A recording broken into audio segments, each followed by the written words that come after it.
मेरा नाम है निकांश एंड आज के इस वीडियो में हम करने वाले हैं IIT Madras BS degree statistics 02 की वीकली समरी 10 जिसमें आज हम कंप्लीट करेंगे वीक 10 को with each and every question. तो चलिए स्टार्ट करते हैं। तो यहाँ पे हमें थोड़ा और डिटेल में जानना है अबाउट पैरामीटर एस्टिमेशन। तो देखिए, अगर हमारे पास यहाँ पे x1 से लेके xn तक आईआईडी सैंपल्स हैं, ठीक है, आईआईडी यानी कि आइडेंटिकल एंड इंडिपेंडेंट डिस्ट्रीब्यूशन हमारे पास अवेलेबल है, ठीक है। एंड यहाँ पे हमारे पास जो पैरामीटर है उसको हम थीटा मान के चल रहे हैं, ठीक है। तो अब इस थीटा के ऊपर अगर हमें एस्टिमेशन करना हो या फिर इसके बारे में और ज्यादा इन्फॉर्मेशन निकालनी हो, तो यहाँ पे हमारे पास दो तरीके की सोच आती है, ठीक है। तो देखो, यहाँ पे हमारे पास टू स्कूल ऑफ थॉट होते हैं जो कि डिजाइन करते हैं एस्टिमेटर्स के बारे में, ठीक है। तो देखो, पहले होते हैं फ्रीक्वेंटिस्ट, ठीक है, जिसको हम अभी ऑलरेडी देख चुके हैं। तो फ्रीक्वेंटिस्ट लोग जो होते थे वो थीटा को as a constant value treat करते हैं, ठीक है। तो यानी कि जो हमारा पैरामीटर है उसको एक कांस्टेंट वैल्यू के रूप में देखा जाता है, ओके। अब देखो, इस केस में हम यहाँ पे यूज करते हैं method of moment and maximum likelihood, जो कि हम ऑलरेडी देख चुके हैं, ठीक है। अब देखो, बेसियन हमारे पास जो दूसरा स्कूल ऑफ थॉट है वो कहता है बेसियन को फॉलो करता है। यहाँ पे जो थीटा है उसको एक रैंडम वेरिएबल के रूप में देखा जाता है, जिसके बारे में कुछ इन्फॉर्मेशन पहले से पता होती है, ठीक है। तो ये जो नॉन डिस्ट्रीब्यूशन है, ये जो नॉन इन्फॉर्मेशन है, इसका यूज करते हुए हम आगे इसको स्टडी करते हैं, ठीक है। तो यहाँ पे हमें पढ़ना होगा अबाउट बेसियन एस्टिमेशन, ओके। तो देखो, ये जो फ्रीक्वेंटिस्ट वाली जो सोच है ये तो हम ऑलरेडी देख चुके हैं। अब हमें यहाँ पे बेसियन वाली सोच को समझना पड़ेगा, ठीक है। तो देखिए, बेसियन एस्टिमेशन क्या होता है? तो देखो, इसको ध्यान से समझना है, ये बेसिकली बेस थ्योरम के ऊपर ही बेस्ड है, ओके। तो देखो, अगर आपके पास यहाँ पे x1 से लेके xn तक यहाँ पे रैंडम वेरिएबल्स है जो कि आईआईडी डिस्ट्रीब्यूशन को फॉलो कर रहे हैं, ठीक है। तो यहाँ पे हमारा जो पैरामीटर होगा उसको हम कैपिटल थीटा मान लेते हैं, ठीक है। ये जो अजीब सा साइन दिख रहा है ना आपको, ये गोला बना के एक फिर एक लाइन बनाई हुई है जो, ये बेसिकली कैपिटल थीटा ही है, ठीक है। अब देखो, प्रायर डिस्ट्रीब्यूशन हमारे पास यहाँ पे अवेलेबल रहता है जो कि रहता है in the format of function, ठीक है। बेसिकली प्रोबेबिलिटी के रूप में आपके पास यहाँ पे कुछ प्रायर इन्फॉर्मेशन, कुछ प्रायर डिस्ट्रीब्यूशन आपके पास अवेलेबल रहेगा, ठीक है। अब देखो, यहाँ पे आप क्या करते हो, आपके पास एक सैंपल रहता है x1 से लेके xn तक का, ओके, जिसको आप यहाँ पे s से रिप्रेजेंट कर रहे हो, ठीक है। तो ये सेट ऑफ सैंपल हो गया बेसिकली आपका, ओके। अब यहाँ पे आप बेस रूल को यूज करते हो, ठीक है। तो बेस रूल क्या कहता है कि जो आपका पोस्टेरियर होता है वो directly proportional to likelihood into prior होता है, ओके। अब ये जो तीनों टर्म्स है ये क्या होते हैं, इनका मीनिंग क्या होता है, ये सब अभी हम जैसे जैसे आगे बढ़ते रहेंगे सारा कुछ देखते जाएंगे, ठीक है। बट अगर हमें एक सिंपल भाषा में देखना हो तो आप देख सकते हो कि जो आपका पोस्टेरियर होता है उसको हम लाइक्लीहुड इनटू प्रायर के रूप में लिख सकते हैं, ठीक है, ओके। अभी ये फोन में जो ये पीएस लिखा हुआ है बेसिकली नॉर्मलाइजेशन को रिप्रेजेंट कर रहा है।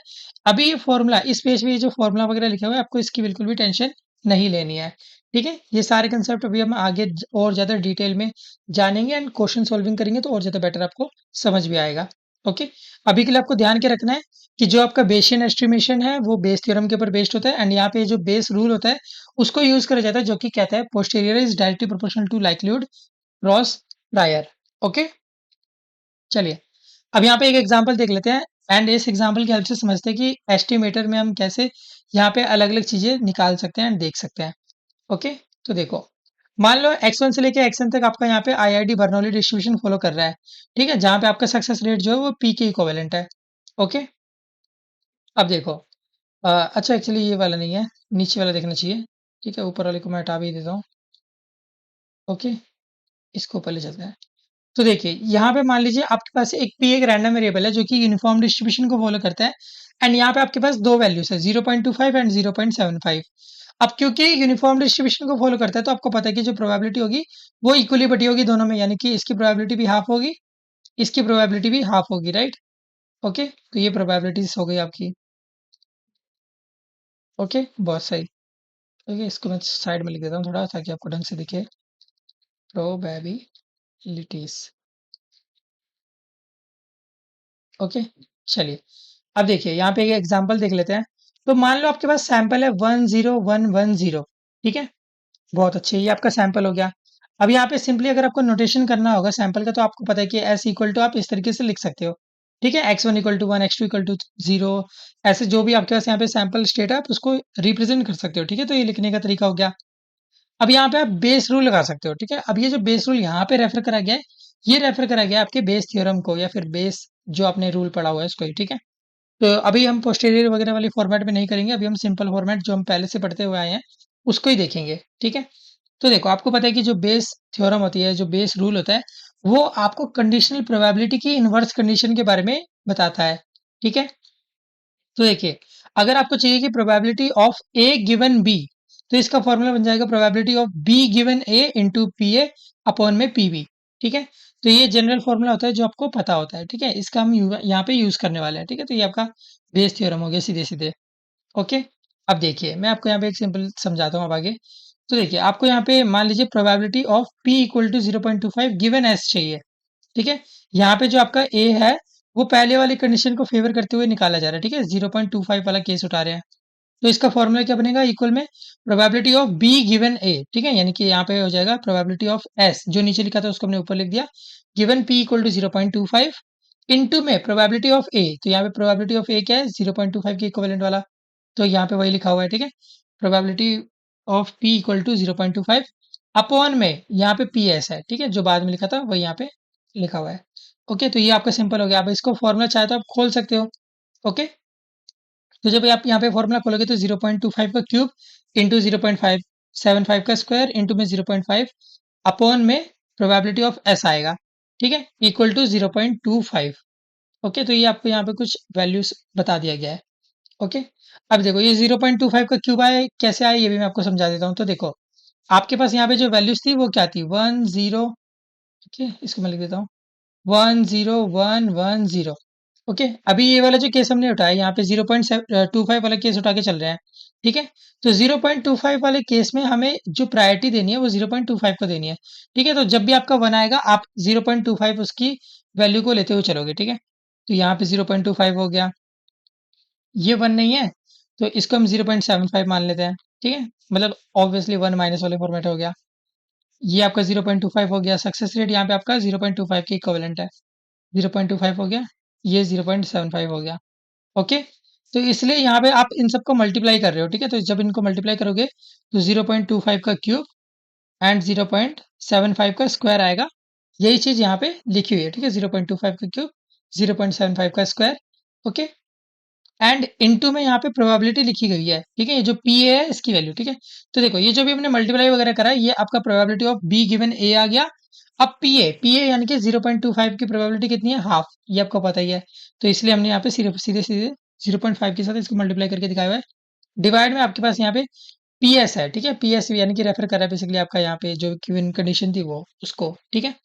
तो देखो, यहाँ पे अब गिवन कंडीशन जो भी दी जाएगी इसको सॉल्व करते हुए आपकी फाइनल वैल्यू लिखी हुई है 0.25। ओके, फाइन, हमें पता चल गया।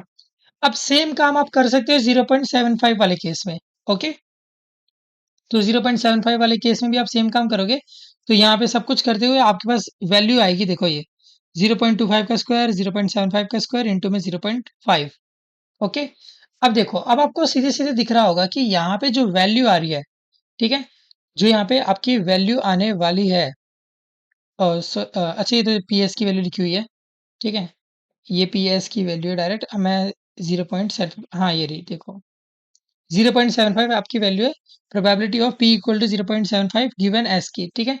तो देखो, आपके पास यहाँ पे दोनों चीजें हैं, ये वाला भी एंड ये वाला भी, ठीक है? अब इनमें से जो भी बड़ा होगा वो एक एस्टिमेटर आपका कहलाता है, ठीक है? अच्छा, अब आप कहोगे कि ये कौन सा एस्टिमेटर है? तो इसको हम कहते हैं मॉड एस्टिमेटर, ठीक है? इसको हम कहते हैं मॉड एस्टिमेटर। ओके, ये आपका एस्टिमेटर 1 है, ठीक है? इसको वैल्यू में समझ लेना 1। ये आपका पहला एस्टिमेटर है जिसको हम मोड एस्टिमेटर कहते हैं। ओके, तो आपको यही टेक्निक लगानी है, आपको यहाँ पे प्रोबेबिलिटी कैलकुलेट करनी है जो भी आपके पास यहाँ पे गिवन वैल्यूज है, एंड जो भी वैल्यू बड़ी होगी वो आपकी पोस्ट एस्टिमेटर कहलाती है, ठीक है? क्योंकि यहाँ पे 0.75 बड़ी वैल्यू है जो कि आई है probability of P equal to 0.75 के लिए, तो इसलिए 0.75 आपका यहाँ पे मोड एस्टिमेटर कहलाएगा। ओके, चलिए, बहुत अच्छे। अब देखो, इसी तरीके से हमारे पास यहाँ पे पोस्टेरियर मीन भी होता है, ठीक है? अच्छा, बाय द वे, ये जो मोड एस्टिमेटर है, इसको आप कह सकते हो कि ये पोस्टेरियर मोड भी कह सकते हो इसको, ठीक है? इसका एक और नाम होता है पोस्टेरियर मोड, ठीक है? ये भी आपका एस्टिमेटर का नाम ही है बस, ठीक है? अब देखो ये जो दूसरा वाला है पोस्टीरियर मीन, तो ये आप समझ सकते हो कि एक तरीके से एक्सपेक्टेड वैल्यू है, एक्सपेक्टेशन है आपकी, ठीक है। तो देखो आपको पता है कि एक्सपेक्टेशन की जो फॉर्मूला रहता है इन जनरल, ठीक है, इन जनरल जो एक्सपेक्टेशन का फॉर्मूला रहता है वो हमने देखा हुआ है कि समीशन प्रोबेबिलिटी, देखो अगर आपके पास एक रैंडम वेरिएबल है एक्स, इंटू में उसकी probability, okay, X equal to 1 से लेके एन तक आप जाते हो, यही हमारे पास यहाँ पे होता है, ठीक है। इसको एक्स आई कह देता हूँ मैं, ठीक है, ओके। देखिए ये आपका एक सिंपल सा फॉर्मूला रहता है एक्सपेक्टेशन का, ठीक है। आपको पता है कि जो भी आपका रैंडम वेरिएबल है वो, यानी कि उसकी वैल्यू इंटू में उसी की प्रोबेबिलिटी। तो यहाँ पे हम एक तरीके से वही कर रहे हैं। तो देखो आपके पास पहला टर्म यहाँ पे क्या था 0.25, तो आपने उसको लिखा एंड देन उसकी प्रोबेबिलिटी के साथ उसको मल्टीप्लाई कर दिया, ठीक है। सिमिलरली 0.75 आपके पास दूसरा टर्म था, उसकी प्रोबेबिलिटी के साथ आपने इसको मल्टीप्लाई कर दिया, ओके। अब ये सारे को सोल्व करते हुए आपके पास जो वैल्यू आ रही है वो आ रही है 0.625, ओके। टेंशन मतलब अगर नहीं भी समझ आ रहा ना, तो अभी जब मैं आपको क्वेश्चन करके दिखाऊंगा तब डेफिनेटली आपको हर एक चीज अच्छे से दिमाग में बैठ पाएगी, ओके। चलो देखते हैं अब आगे, एक बार ये वाला एग्जांपल भी देख लेते हैं। तो यहाँ पे x1 से लेके xn तक आप यहाँ पे आपके पास आईआईडी सैंपल है जो कि बर्नौली डिस्ट्रीब्यूशन पी को फॉलो कर रहे हैं, ओके। Okay fine. और जो पी है वो यहाँ पे एक, देख सकते हैं आपकी दो वैल्यूज है इसके पास, ओके। जो पी है उसके पास यहाँ पे दो वैल्यूज है 0.25 एंड 0.75। बट याद रखना है कि यहाँ पे हमारे पास यूनिफॉर्म डिस्ट्रीब्यूशन नहीं है, यानी कि प्रोबेबिलिटी हाफ हाफ नहीं होगी। यहाँ पे प्रोबेबिलिटी हमको दी जाएगी जो कि दी गई है 0.9 एंड 0.1, ठीक है। तो ये आपके पास वैल्यूज हो गई। सैंपल आपके पास 10110 ही है, ओके। तो चाहो तो आप इसको इस फॉर्मेट में नोटेशन इसका कर सकते हो, ठीक है, ओके। अब देखो यहाँ पे आपको दोनों चीजें निकालनी पड़ेगी, ठीक है। एक हमारे पास होता है पोस्टेरियर मॉड, एक होता है पोस्टेरियर मीन, ओके। तो पहले हम यहाँ पे पोस्टेरियर मोड देख लेते हैं, ओके। तो देखो पोस्टेरियर मोड की बात करी जाए तो क्या आएगा। तो देखो probability of P equal to, पहले आप 0.25 के लिए देखोगे गिवन एस, एस आपका सैंपल हो गया, ठीक है। तो इसका फॉर्मूला क्या बनेगा आपको ये समझना पड़ेगा। तो देखो इसका फॉर्मूला बन जाएगा probability of P S, okay. इसको मैं ढंग से लिख देता हूँ, एक सेकेंड। देखो इसका फॉर्मूला बन जाएगा probability of S given P equal to 0.25 into में प्रोबेबिलिटी ऑफ 0.25 अपॉन में प्रोबेबिलिटी ऑफ एस, ठीक है। तो ये इसका बेस थ्योरम से डायरेक्ट फॉर्मूला बन गया, ठीक है। अब इसी का फॉर्मूला यहाँ पे देखो लिखा भी हुआ है, probability of P equal to 0.25 given S के लिए, probability of S given P equal to 0.25 into में probability of P equal to 0.25 upon में पी एस, ठीक है। जब इसको आप रिजोल्व करोगे, सॉल्व करोगे, मतलब पूरी वैल्यू निकालोगे, तो देखो यहाँ पे आप क्या, ये है 10110। अब क्योंकि 0.25 के लिए निकाल रहे हो तो यहाँ पे आपका जो सक्सेस रेट है वो 0.25 है, यानी कि जब भी 1 आएगा तो आपको लगेगा कि हाँ 0.25 आया है, एंड जब भी यहाँ पे 0 आएगा तो आप कहोगे कि 0.25 नहीं आया, यानी कि 0.75 आया होगा, ओके। तो देखो सेम कंसेप्ट, अब यहाँ पे 1 1 के लिए आप 0.25 वैल्यू लिख दोगे एंड 0 के लिए 0.75 लिखोगे, ठीक है। तो जब आप इन सबको मल्टीप्लाई करोगे, ठीक है, जब आप इन सबको मल्टीप्लाई करोगे तो आपके पास यहाँ पे probability of S given P equal to 0.25 आ जाएगा, जो कि आपको दिख रहा है कि आना चाहिए 0.25 का क्यूब, 0.25 का क्यूब इंटू में 0.75 का स्क्वायर, ठीक है। तो देखो यहाँ पे भी आपको दिख रहा होगा 0.25 का क्यूब 0.75 का स्क्वायर। अब आगे यहाँ पे लिखा हुआ है probability for X equal to 0.25, ठीक है। 0.25 की प्रोबेबिलिटी कितनी है, तो 0.25 की प्रोबेबिलिटी थी 0.9, तो इसलिए हमने यहाँ पे 0.9 लिख दिया, ओके। इसके बाद आगे आपके पास यहाँ पे पी एस आपको नीचे लिख देना है, ठीक है। तो पी एस को तो हम चाहे तो बाद में भी सॉल्व कर सकते हैं। ये एक जनरल मेथड हो गया जिसके हेल्प से आप यहाँ पे प्रोबेबिलिटी कैलकुलेट कर सकते हो 0.25 गिवन एस के लिए। सेम काम आप करोगे प्रोबेबिलिटी पी इक्वल टू 0.75 के लिए, आपके पास यहाँ पे वैल्यूज वगैरह आएगी, ठीक है, ओके। तो देखो जब आप पहले वाला सोल्व करोगे तो आपके पास यहाँ पे वैल्यू आएगी 0.75, दूसरा वाला सोल्व करोगे तो 0.25 आएगी। अब जिसकी भी वैल्यू ज्यादा होती है वो हमको पोस्टीरियर मोड दे देता है, ठीक है। मोड आप में आपको पता भी होगा कि मोड का मतलब होता है मैक्सिमम वैल्यू, ठीक है। तो ऐसे आप यहाँ पे कैलकुलेट कर सकते हो। वही मीन की बात करा जाए तो यहाँ पे आपको सिंपली एक्सपेक्टेशन वाला कंसेप्ट यूज करना पड़ता है, ठीक है। जैसे 0.25 आपकी पहली वैल्यू है इंटू में probability of P equal to 0.25 given S, ठीक है।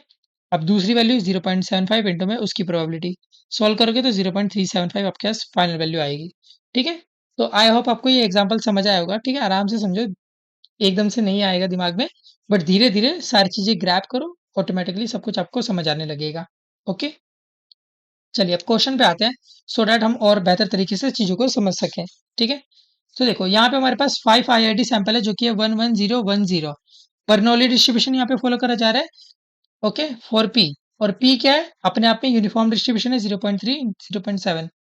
ओके, अब क्योंकि ये यूनिफॉर्म डिस्ट्रीब्यूशन है तो आप कह सकते हो कि जब भी आपकी प्रोबेबिलिटी की वैल्यू, ठीक है, पी की वैल्यू जब भी 0.3 होगी तो आपके पास यहाँ पे हाफ वैल्यू आएगी। ठीक है, हाफ हाफ हो जाती है प्रोबेबिलिटी इस केस में।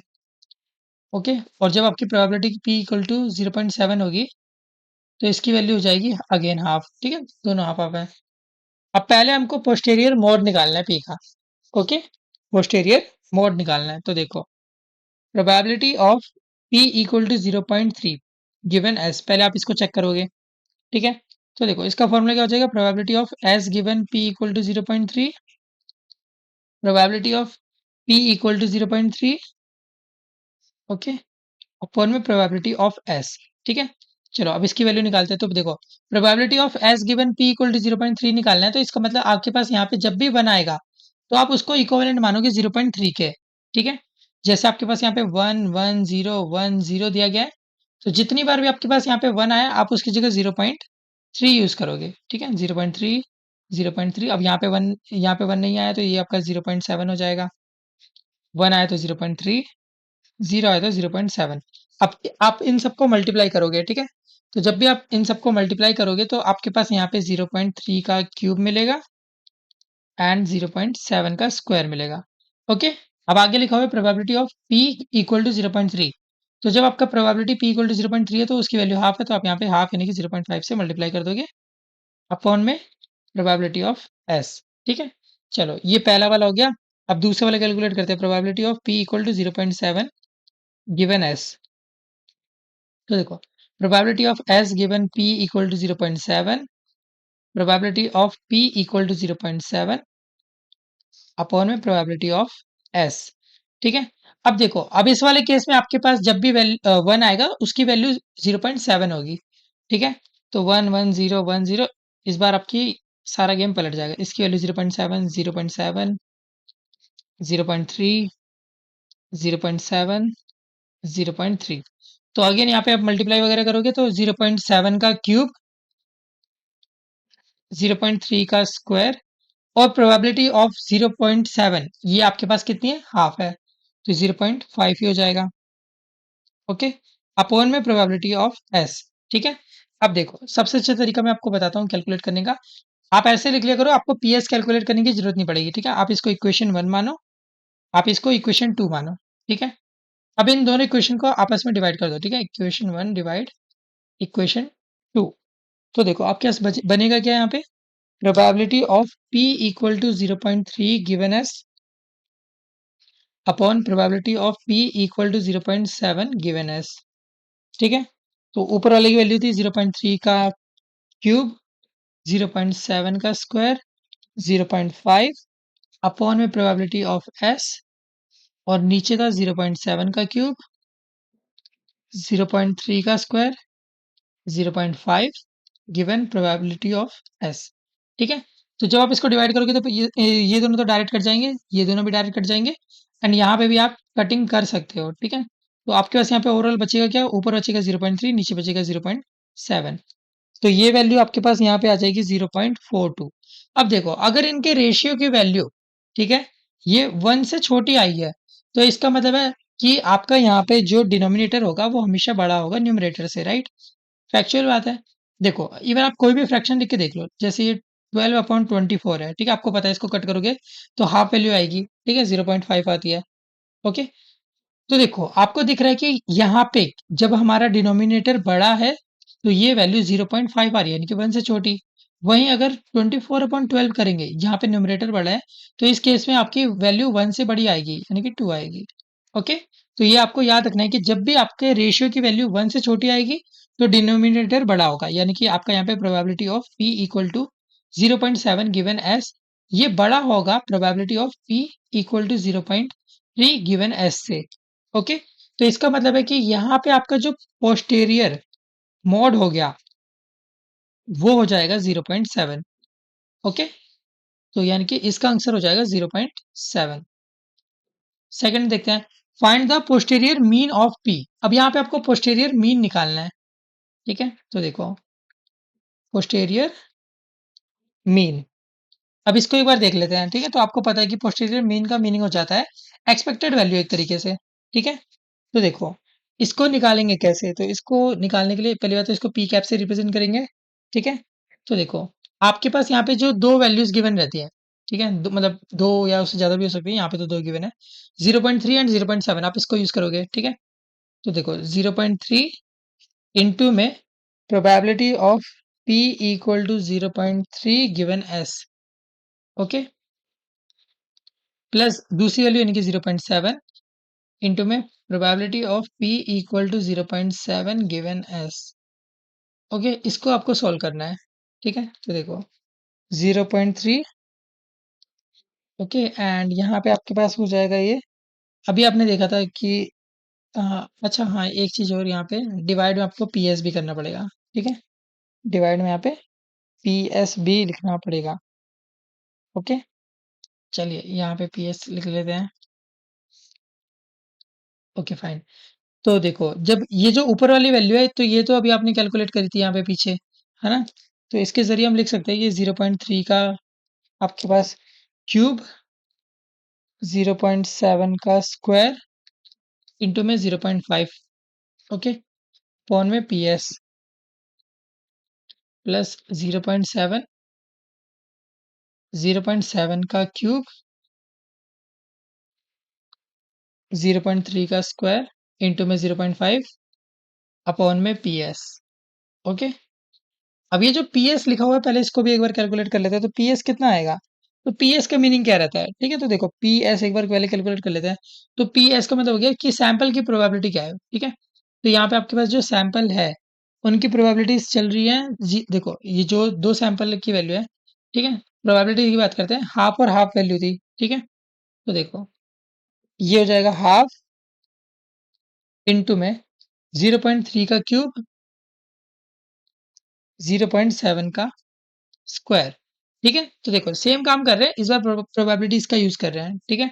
तो 0.5 यूज किया, तो 0.5 यूज करने पे आपके पास यहाँ पे जो वैल्यू आएगी 0.3 का क्यूब आएगा। तो अगेन वही काम कर रहे हैं कि जब भी आपका 1 आ रहा है तो 0.3 उसको मान के चल रहे हैं, एंड जब भी आपका 0 आ रहा है तो उसको हम यहाँ पे 0.7 मान के चल रहे हैं, ठीक है। प्लस अगेन दूसरे वाली की प्रोबेबिलिटी कितनी थी, 0.5, ओके, 0.7 का क्यूब इस केस में हो जाएगा एंड 0.3 का स्क्वायर हो जाएगा, ओके। बहुत अच्छे, तो ये वैल्यू हमारे पास आ चुकी है। अब देखो अगर इसमें हम चाहें तो 0.5 को, 0.3 के स्क्वायर को एंड 0.7 के स्क्वायर को कॉमन आउट कर सकते हैं, ठीक है। अंदर क्या बचेगा, 0.3 प्लस 0.7, राइट। अब देखो 0.3 और 0.7 तो आपका 1 ही बन जाएगा, ठीक है। तो 1 को मल्टीप्लाई करोगे तो ओवरऑल वैल्यू यही रहेगी, 0.5, 0.3 का स्क्वायर, 0.7 का स्क्वायर, ओके। अब इस वैल्यू को आप यहाँ पे डाल सकते हो इसके अंदर, ठीक है, ये जो ऊपर वाली इक्वेशन है। तो इसको एक बार डाल लेते हैं, तो देखो 0.3, अच्छा इवन आप यहाँ पे ध्यान से देखोगे तो 0.3 के स्क्वायर को आप कॉमन कर सकते हो, ठीक है। अगर हम इन सब में देखें, टोटल ओवरऑल देखें, तो यहाँ पे 0.3 का स्क्वायर, 0.7 का स्क्वायर एंड 0.5 को आप कॉमन कर सकते हो, अंदर बचेगा क्या, 0.3 का स्क्वायर प्लस 0.7 का स्क्वायर, ठीक है। तो आप ये करके देख सकते हो, यही आएगा, ओके।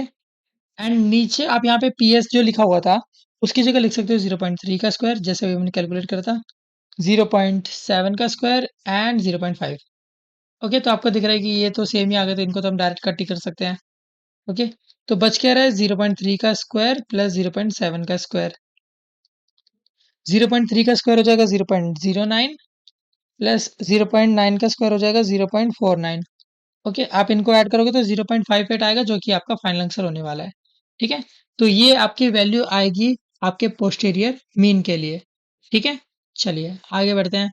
तो अगला क्वेश्चन देख लेते हैं। तो यहाँ पे भी आपके पास जो वैल्यूज है, प्रोबेबिलिटीज जो है, 0.3, 0.7 है, पी की वैल्यू है, ठीक है, ओके। तो ये आपकी पी की वैल्यू हो गई, एंड इसके लिए जो फंक्शन डिफाइंड है वो 0.8 एंड 0.2 है, ओके। तो देखो probability of P equal to 0.3, ये आपके पास 0.8 हो जाएगा। Probability of p equal to 0.7, ये आपके पास 0.2 हो जाएगा। फाइन, बहुत अच्छे। अब यहाँ पे पहले पोस्टीरियर मोड निकाल लेते हैं, ठीक है? तो पोस्टीरियर मोड निकालने का फंडा आपको क्लियर ये है कि probability of P equal to 0.3 given S, पहले आप इसको कैलकुलेट करोगे, ठीक है? तो ये क्या हो जाएगा? Probability of S given P equal to 0.3 into में probability of P equal to 0.3 one में प्रोबेबिलिटी ऑफ एस, ठीक है? तो देखो यहाँ पे आप देखोगे तो वैल्यू आपके पास यहाँ पे जो सैंपल की है वो तो सेम ही है, 1 1 0 1 0। अब इस केस में यहाँ पे आप p इक्वल टू 0.3 लेके चल रहे हो, तो यहाँ पे जब भी आपके पास 1 आएगा तो 0.3 आप यूज करोगे, ओके? एंड बाकी जो केसेस है उसमें आप वैल्यू यहाँ पे 0.7 यूज करोगे, राइट? Okay, 0.7 and 0.7। तो यहाँ यानी कि आपके पास यहाँ पे बन जाएगा 0.3 का क्यूब, 0.7 का square and probability of p equal to 0.3 आपके पास यहाँ पे है 0.8, तो आप 0.8 यूज करोगे, ओके? अपॉन में प्रोबेबिलिटी ऑफ s। चलो अब दूसरा वाला देखते हैं। Probability of p equal to 0.7 given s, इसका फॉर्मूला बन जाएगा probability of s given p equal to 0.7 into में probability of p equal to 0.7 upon में प्रोबेबिलिटी ऑफ s। अब इस पर्टिकुलर केस में जब भी आपके पास 1 वैल्यू आएगी, आप उस केस में यहाँ पे 0.7 यूज करोगे, ठीक है? तो 0.7 का यानी कि क्यूब बनेगा इधर, 0.7 का क्यूब, 0.3 का स्क्वायर एंड प्रोबेबिलिटी की बात करी जाए तो यहाँ पे ये हो जाएगी 0.2, ओके? अपॉन में PS अभी भी है, ओके? अब देखो, इस इक्वेशन को 1 माना, इस इक्वेशन को 2 माना, अब इनको आपस में डिवाइड करेंगे हम, ठीक है? तो इन दोनों को एक बार आपस में डिवाइड करके देख लेते हैं कि कितना आने वाला है, ठीक है? तो देखिए, probability of p equal to 0.3 given s, ये आपके पास आएगा 0.3 का क्यूब, 0.7 का स्क्वायर एंड 0.8, ठीक है? इसको मैं ढंग से लिख देता हूँ, 0.8 का स्क्वायर नहीं आएगा, सॉरी डायरेक्ट वैल्यू हो रहेगी ना, 8 स्क्वायर क्यों आएगा? Given probability of s, okay?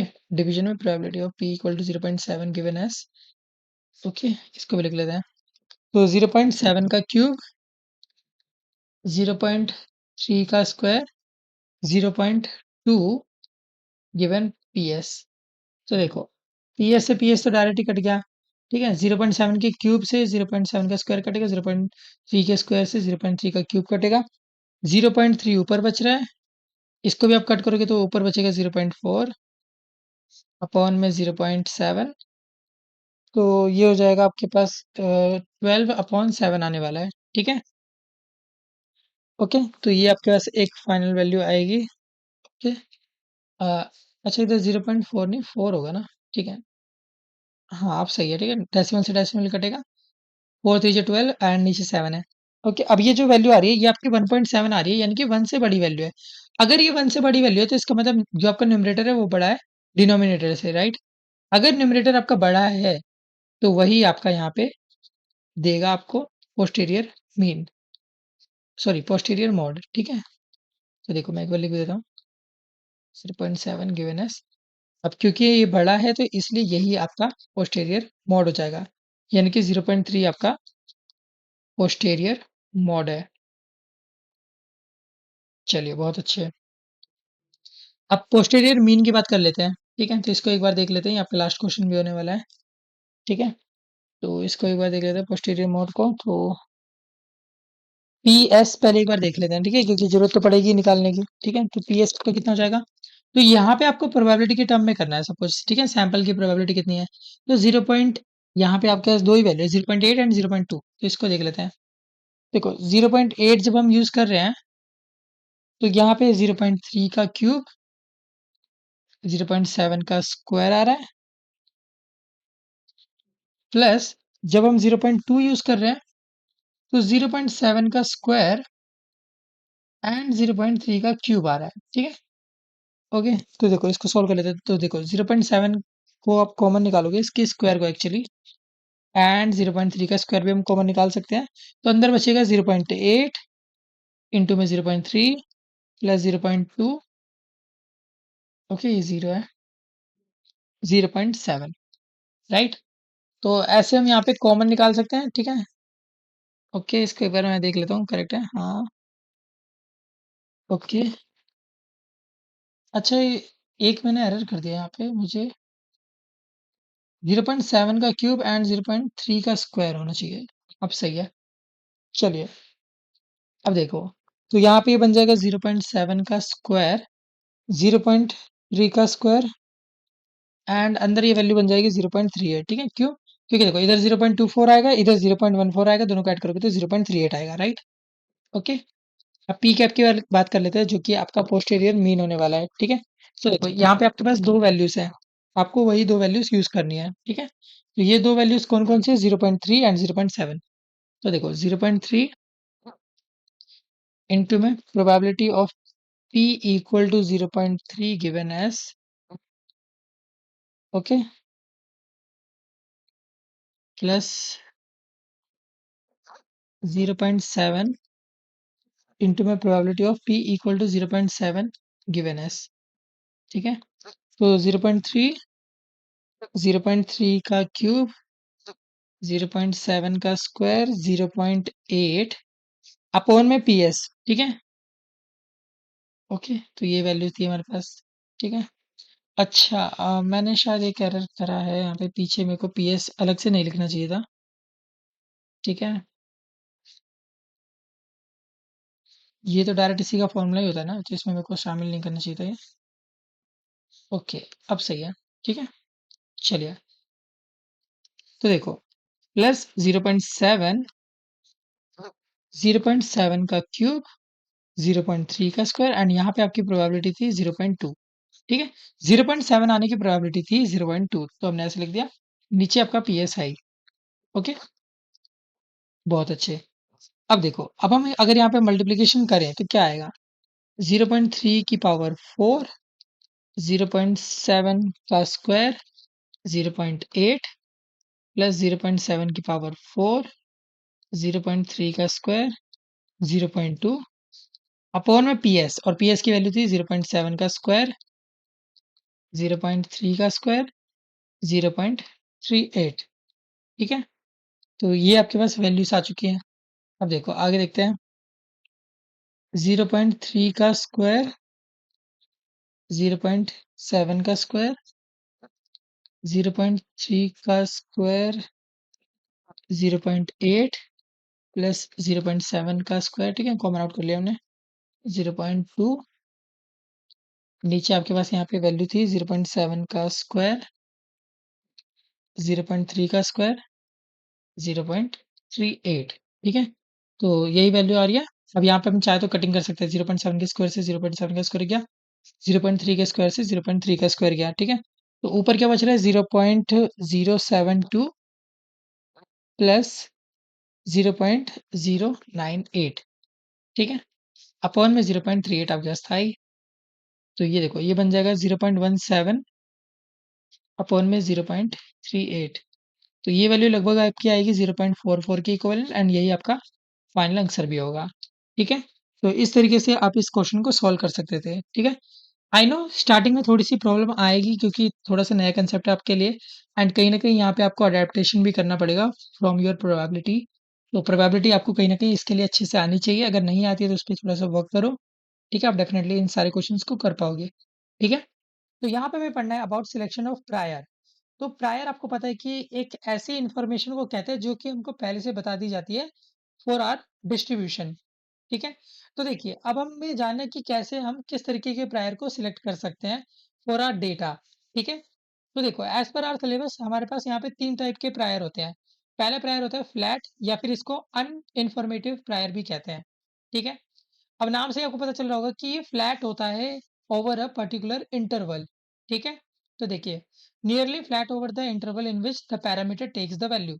जैसे आपको दिख रहा होगा कि ये एक यूनिफॉर्म डिस्ट्रीब्यूशन का ग्राफ है, ठीक है? तो आपको दिख रहा है कि 2 से 4 तक यहाँ पे आपकी जो वाई एक्सिस पे जो वैल्यू है, वो कांस्टेंट है, वो फ्लैट है, वो एकदम सेम है, ठीक है? तो आप कह सकते हो कि ये कहीं ना कहीं एक फ्लैट अनइन्फॉर्मेटिव प्रायर है, ठीक है?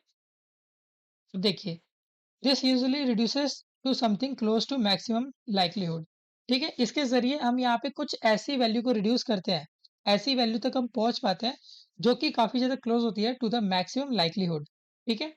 चलिए, इसके अलावा सेकंड टाइप का प्रायर होता है हमारे पास कॉन्जुगेट प्रायर। तो कॉन्जुगेट प्रायर में क्या होता है कि यहाँ पे हम इस तरीके के प्रायर को सिलेक्ट करते हैं, जो कि सेम होता है टू द पोस्टीरियर, ठीक है? तो देखिए, यहाँ पे आपको दिख भी रहा होगा कि pick a prior so that the posterior is in the same class as prior. यानी कि आपके पास यहाँ पे प्रायर और पोस्टीरियर दोनों सेम डिस्ट्रीब्यूशन को फॉलो कर रहे होंगे। जैसे आप देख सकते हो कि प्रायर यहाँ पे हमारा नॉर्मल है एंड पोस्टीरियर भी नॉर्मल है। सिमिलरली प्रायर यहाँ पे बीटा है एंड पोस्टीरियर भी यहाँ पे बीटा डिस्ट्रीब्यूशन को फॉलो कर रहा है, ठीक है? अब देखिए, थर्ड टाइप का जहाँ पे जो प्रायर है वो है हमारे पास इन्फॉर्मेटिव प्रायर, ठीक है? देखिए, this need justification from the domain of the problem, ठीक है? तो यहाँ पे हमारे पास कुछ जस्टिफिकेशन चाहिए रहती है। बेसिकली ये एक इस टाइप का प्रायर होता है, जिसकी इन्फॉर्मेशन हमको पहले से क्वेश्चन द्वारा दी जाती है, ठीक है? आपको यहाँ पे क्वेश्चन में पहले से मेंशन करके रखेगा, ओके? चलिए, parameterise the prior so that its flatness can be controlled, ठीक है? तो यहाँ पे यही बात बताई गई है कि अगेन जो आपको इन्फॉर्मेशन दी जाती है, उसके बेसिस पे यहाँ पे हम फ्लैटनेस को कंट्रोल कर सकते हैं, ठीक है? चलिए, अब देखिए यहाँ पे तो x1 से लेके xn तक अगर आपके पास यहाँ पे आईआईडी बर्नौली डिस्ट्रीब्यूशन को फॉलो कर रहे हैं, ठीक है?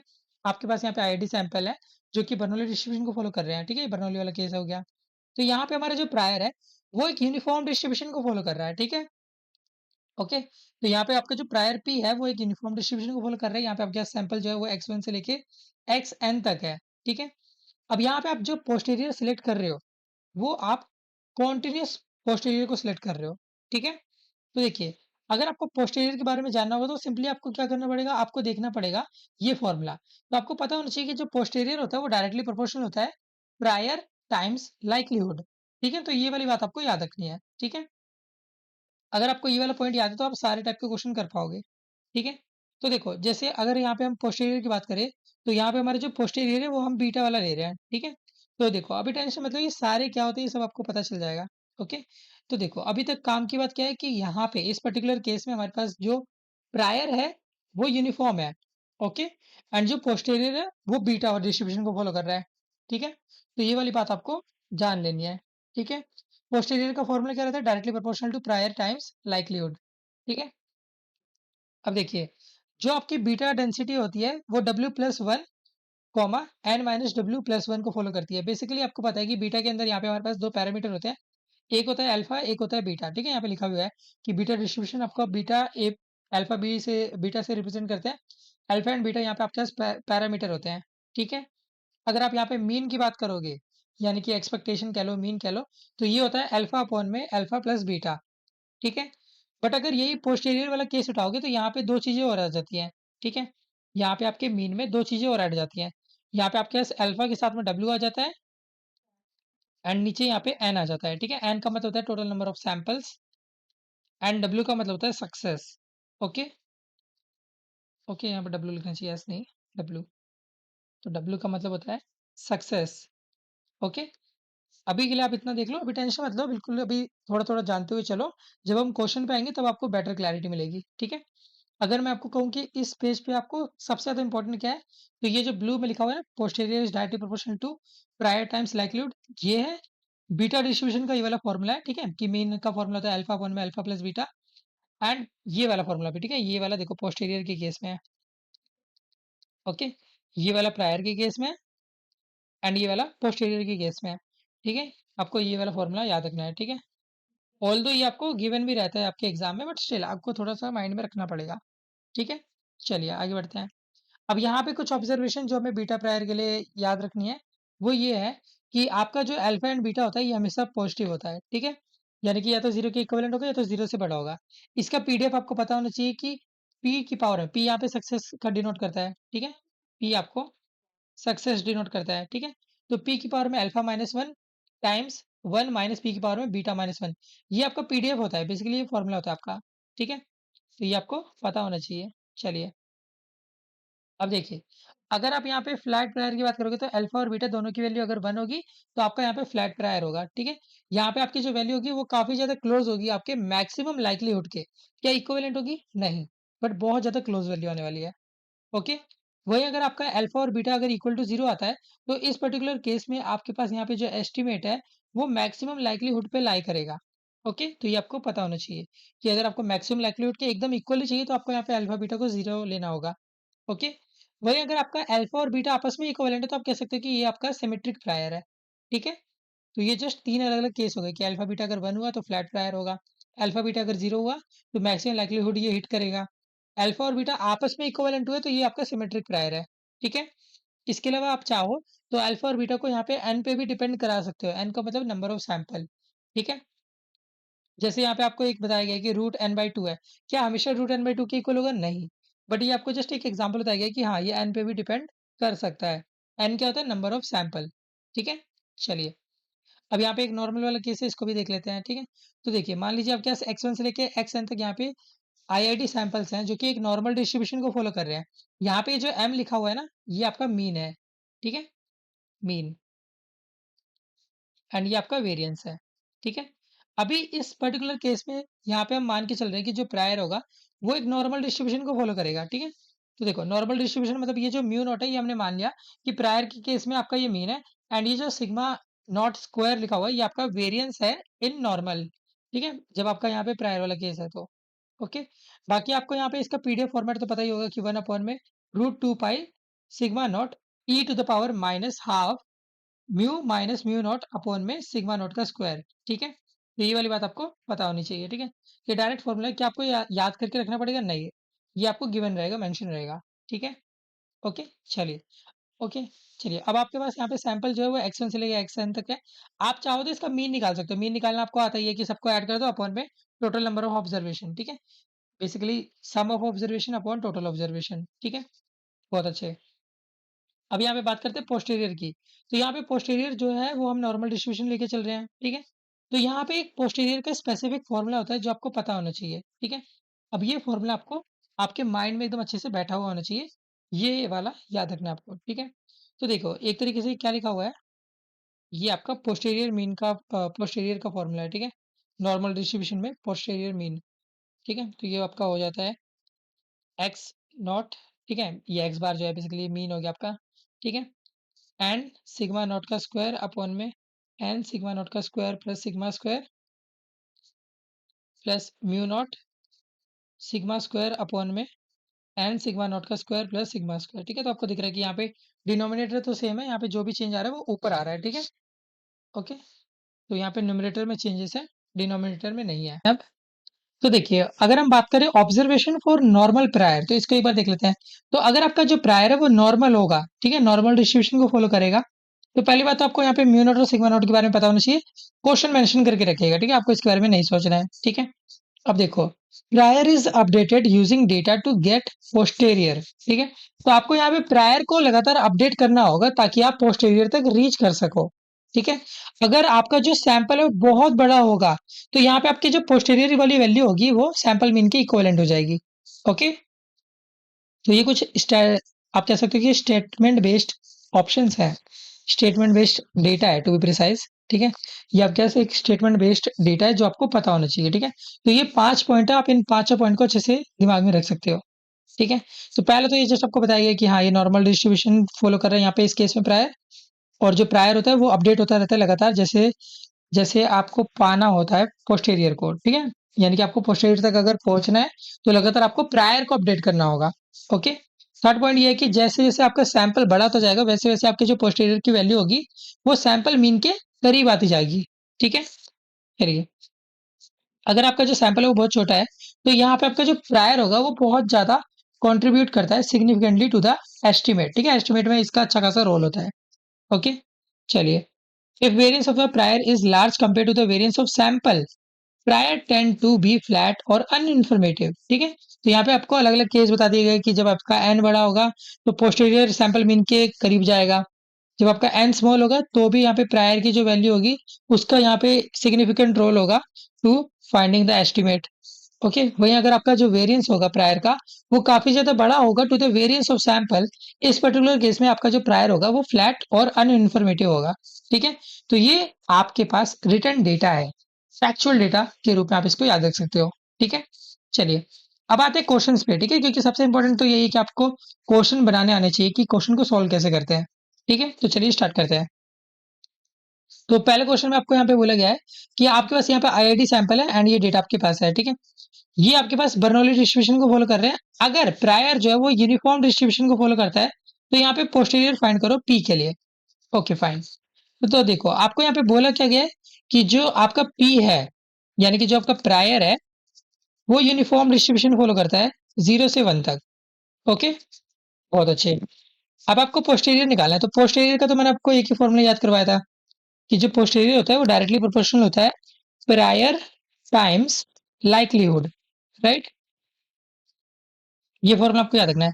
प्रायर की बात करते हैं तो प्रायर अगर आपका यूनिफॉर्म डिस्ट्रीब्यूशन को फॉलो करता है तो यूनिफॉर्म डिस्ट्रीब्यूशन के केस में आपको पता होगा कि 1 अपॉन में बी माइनस ए, ये हमारे पास फॉर्मूला रहता है फॉर आर पीडीएफ।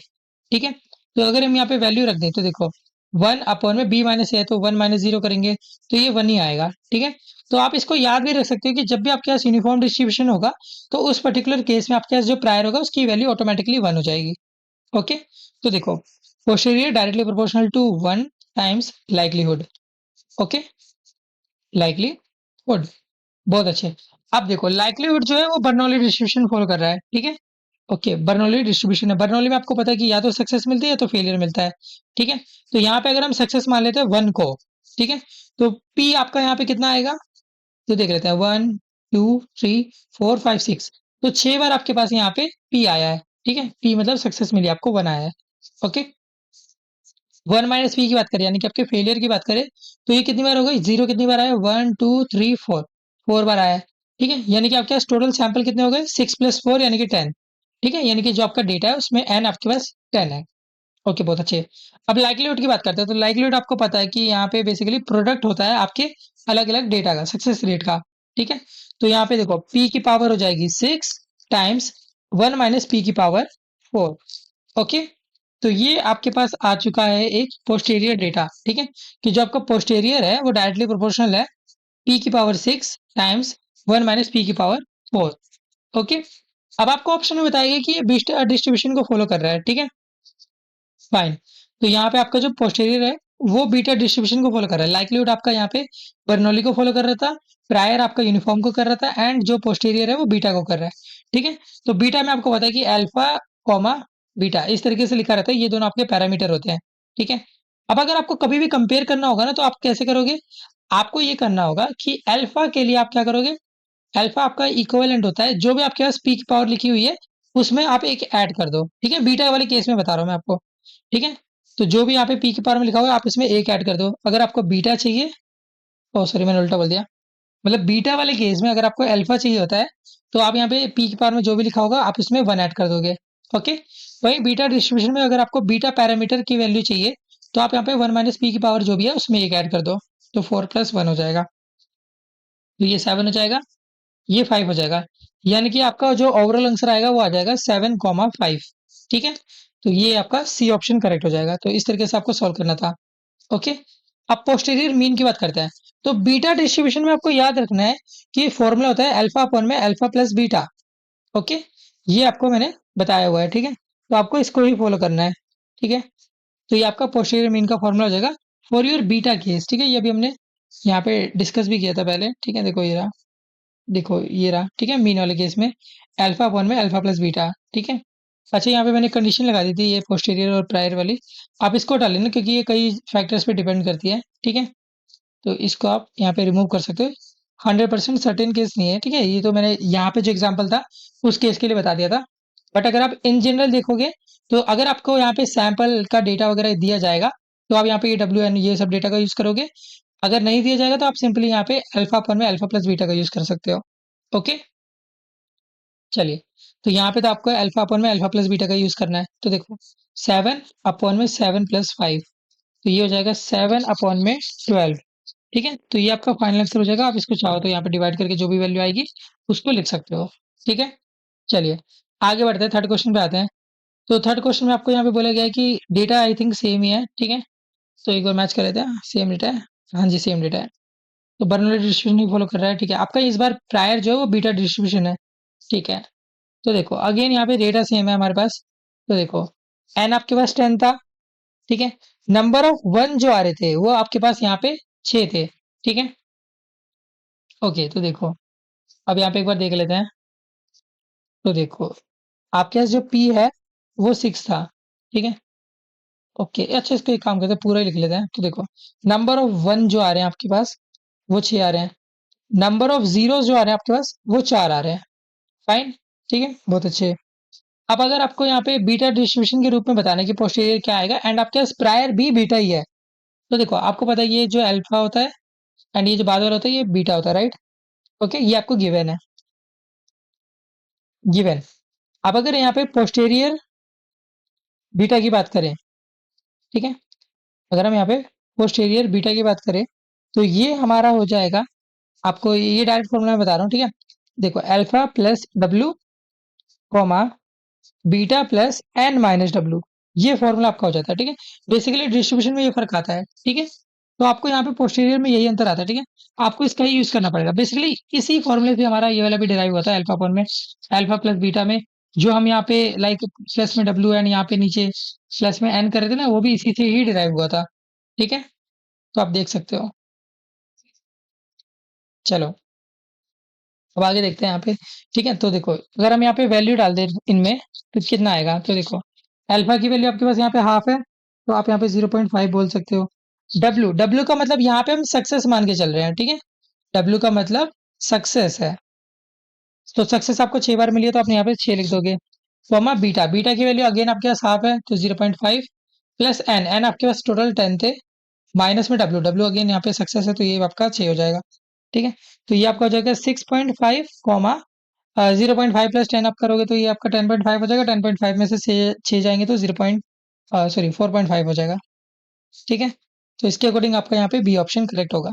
तो ये डायरेक्ट आपका फॉर्मूला है, ठीक है। आपको इन फॉर्मूला को कहीं ना कहीं ग्रैब करना होगा। तो देखो, अब यहाँ पे बेसिकली आप उस स्टेज पे पहुंच चुके हो स्टैट्स के, जहाँ पे आपको हर क्वेश्चन कोई ना कोई नई चीज सिखाएगा, ठीक है। तो आपको इसको काफी ध्यान से देखना भी है, साथ में समझना भी है एंड सॉल्व भी करना है। ओके, चलिए आगे बढ़ते हैं यहाँ पे। तो देखो, नेक्स्ट क्वेश्चन में अगेन आपको बोला गया कि पोस्टीरियर मीन के बारे में बताओ पी के, ठीक है। तो पोस्टीरियर मीन आपका क्या है? तो पोस्टीरियर मीन आपका हो जाएगा अल्फा अपॉन में अल्फा प्लस बीटा, ठीक है। तो ये डायरेक्ट आपका फॉर्मूला है, अल्फा आपका 6.5 था, 6.5 प्लस 4.5, ठीक है। तो 6.5 प्लस 11 हो जाएगा, ठीक है। तो ये आपका आ जाएगा लगभग 0.59, ठीक है, 0.59, ठीक है। तो इसको एक बार देख भी लेना, मैच भी कर लेना, ठीक है, इतना ही आएगा। चलो आगे देखते हैं। तो फिफ्थ क्वेश्चन में बोला गया है कि कंसीडर 5 आईआईडी सैंपल्स, जो कि आपके पास इस प्रकार है, ये नॉर्मल डिस्ट्रीब्यूशन को फॉलो कर रहे हैं, ओके। हमको यहाँ पे पोस्टीरियर मीन निकालना है यूजिंग नॉर्मल प्रायर, ठीक है। तो नॉर्मल प्रायर का यूज करते हुए हमें यहाँ पे जवाब देना है, ठीक है। तो यहाँ पे आपका फॉर्मूला यूज होगा बड़े बड़े, तो इसको एक काम करते हैं, नेक्स्ट पेज पे ले चलते हैं। चलो, तो अब देखते हैं यहाँ पे। तो देखो, आपके पास यहाँ पे 5 आईआईडी सैंपल है, ठीक है। ओके, तो इनको एक बार नोट भी कर लेते हैं हम। 2.5, 4, 6.5, 4.5 एंड 3.5, ये नॉर्मल डिस्ट्रीब्यूशन को फॉलो कर रहे हैं, ठीक है। प्रायर आपके पास ये वाला है, ठीक है, बहुत अच्छे। तो देखो, पी यानी कि आपका जो प्रायर है वो नॉर्मल डिस्ट्रीब्यूशन फॉलो कर रहा है, ठीक है, इसको प्रायर बोल देते हैं। और ये आपके पास गिवन है 10, 2 की पावर 2 यानी कि 4 हो गया, ठीक है, बहुत अच्छे। अब आपको पता है कि ये जो है, ये आपका म्यू नॉट हो जाएगा, ये आपका सिग्मा नॉट का स्क्वायर हो जाएगा, ठीक है। नॉर्मल डिस्ट्रीब्यूशन में आपको ये पता ही है, ओके। अब पोस्टेरियर अगर मीन के फॉर्मूले की बात करें, ठीक है, पोस्टेरियर मीन के फॉर्मूले की बात करें, तो आपको पता होना चाहिए कि आप होता है X bar times N times sigma naught का स्क्वायर अपॉन में एन टाइम्स सिग्मा नॉट का स्क्वायर प्लस सिग्मा का स्क्वायर, ठीक है, plus mu naught times sigma का स्क्वायर, और नीचे यहाँ पे जो चीज आपने यहाँ पे लिखी होती है सेम चीज को छाप देना होता है, ठीक है। एन सिग्मा नॉट का स्क्वायर प्लस सिग्मा का स्क्वायर। अब आपको सिंपली वैल्यू फिक्स करनी है इसमें, ठीक है, पुट करनी है, फिक्स करनी है, एक ही बात है, ठीक है। तो पहले एक्स बार निकाल लेते हैं, एक्स बार का मतलब होता है मीन, तो इनका मीन निकालना पड़ेगा, तो सबको ऐड कर दो, ओके। तो ये सबको ऐड कर देते हैं, डिवाइड में जितने नंबर ऑफ ऑब्जर्वेशन है, तो 5 ऑब्जर्वेशन थे तो हमने 5 लिखा, तो आप इनको ऐड करोगे तो 21 आएगा, 21 अपॉन में 5, ठीक है, बहुत अच्छे। अब सिग्मा स्क्वायर, सिग्मा की बात कर लेते हैं, ठीक है। तो देखो, अगर हम यहाँ पे प्रायर में देखें, तो देखो पोस्टीरियर मीन यूजिंग ये है, ठीक है।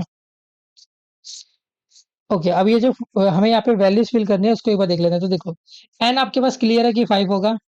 ओके, एक्स बार आपने निकाल लिया, म्यू नॉट और सिग्मा नॉट स्क्वायर ये आपके पास है। सिग्मा स्क्वायर की बात करते हैं अब, ठीक है। तो देखो सिग्मा स्क्वायर तो यहाँ पे डायरेक्ट आपको दिया हुआ है, ठीक है, 1 के इक्विवेलेंट है तो ये 1 ही आएगा। ओके, तो सिग्मा स्क्वायर आपके पास यहाँ पे 1 है। बहुत अच्छे। चलो अब वैल्यू यहाँ पे डाल देते हैं हम इस इक्वेशन में, ठीक है। तो देखो 21 टाइम्स 5 इंटू में 5 टाइम्स ये आपका हो जाएगा सिग्मा नॉट का स्क्वायर है तो ये 4 के इक्विवेलेंट है तो आप डायरेक्ट यहाँ पे 4 लिख दो। अपॉन में 5 times 4 plus 1 plus 10 times 1 upon में 5 टाइम्स 4 प्लस 1, ठीक है। तो आपको यहाँ पे सिंपली वैल्यूज ऐसे यहाँ पे डालनी है, ठीक है। तो देखो 21 अपॉन 5 इंटू में 20 अपॉन में 21, ठीक है। बहुत अच्छे, 21 से 21 आप डायरेक्ट कट कर सकते हो यहाँ पे, ठीक है। अच्छा एक्चुअली आप कट मत करो, कट करने से इजी रहेगा कि आप 5 और 4 को कट कर दो, ठीक है। 5 को 20 से कट करोगे तो 4 आ जाएगा बेसिकली, ठीक है। प्लस 10 अपॉन में ये हो जाएगा 21। ओके, तो देखो अब यहाँ पे आप चाहो तो ये आपका हो जाएगा 84 प्लस 10 अपॉन में 21, तो ये आपका ओवरऑल आ जाएगा 94/21 एंड फाइनल वैल्यू हो जाएगी 4.476, ठीक है। तो ये आपका आंसर होगा, ठीक है। आपको इस तरीके से यहाँ पे इसको सॉल्व करना होगा, ठीक है। आई होप आपको ये अच्छे से समझ आया होगा। चलिए आगे बढ़ते हैं, सिक्स्थ क्वेश्चन पे आते हैं। तो सिक्स्थ क्वेश्चन आपसे कह रहे हैं कि life in month of electric bulb is normally distributed with unknown mean mu and variance 2।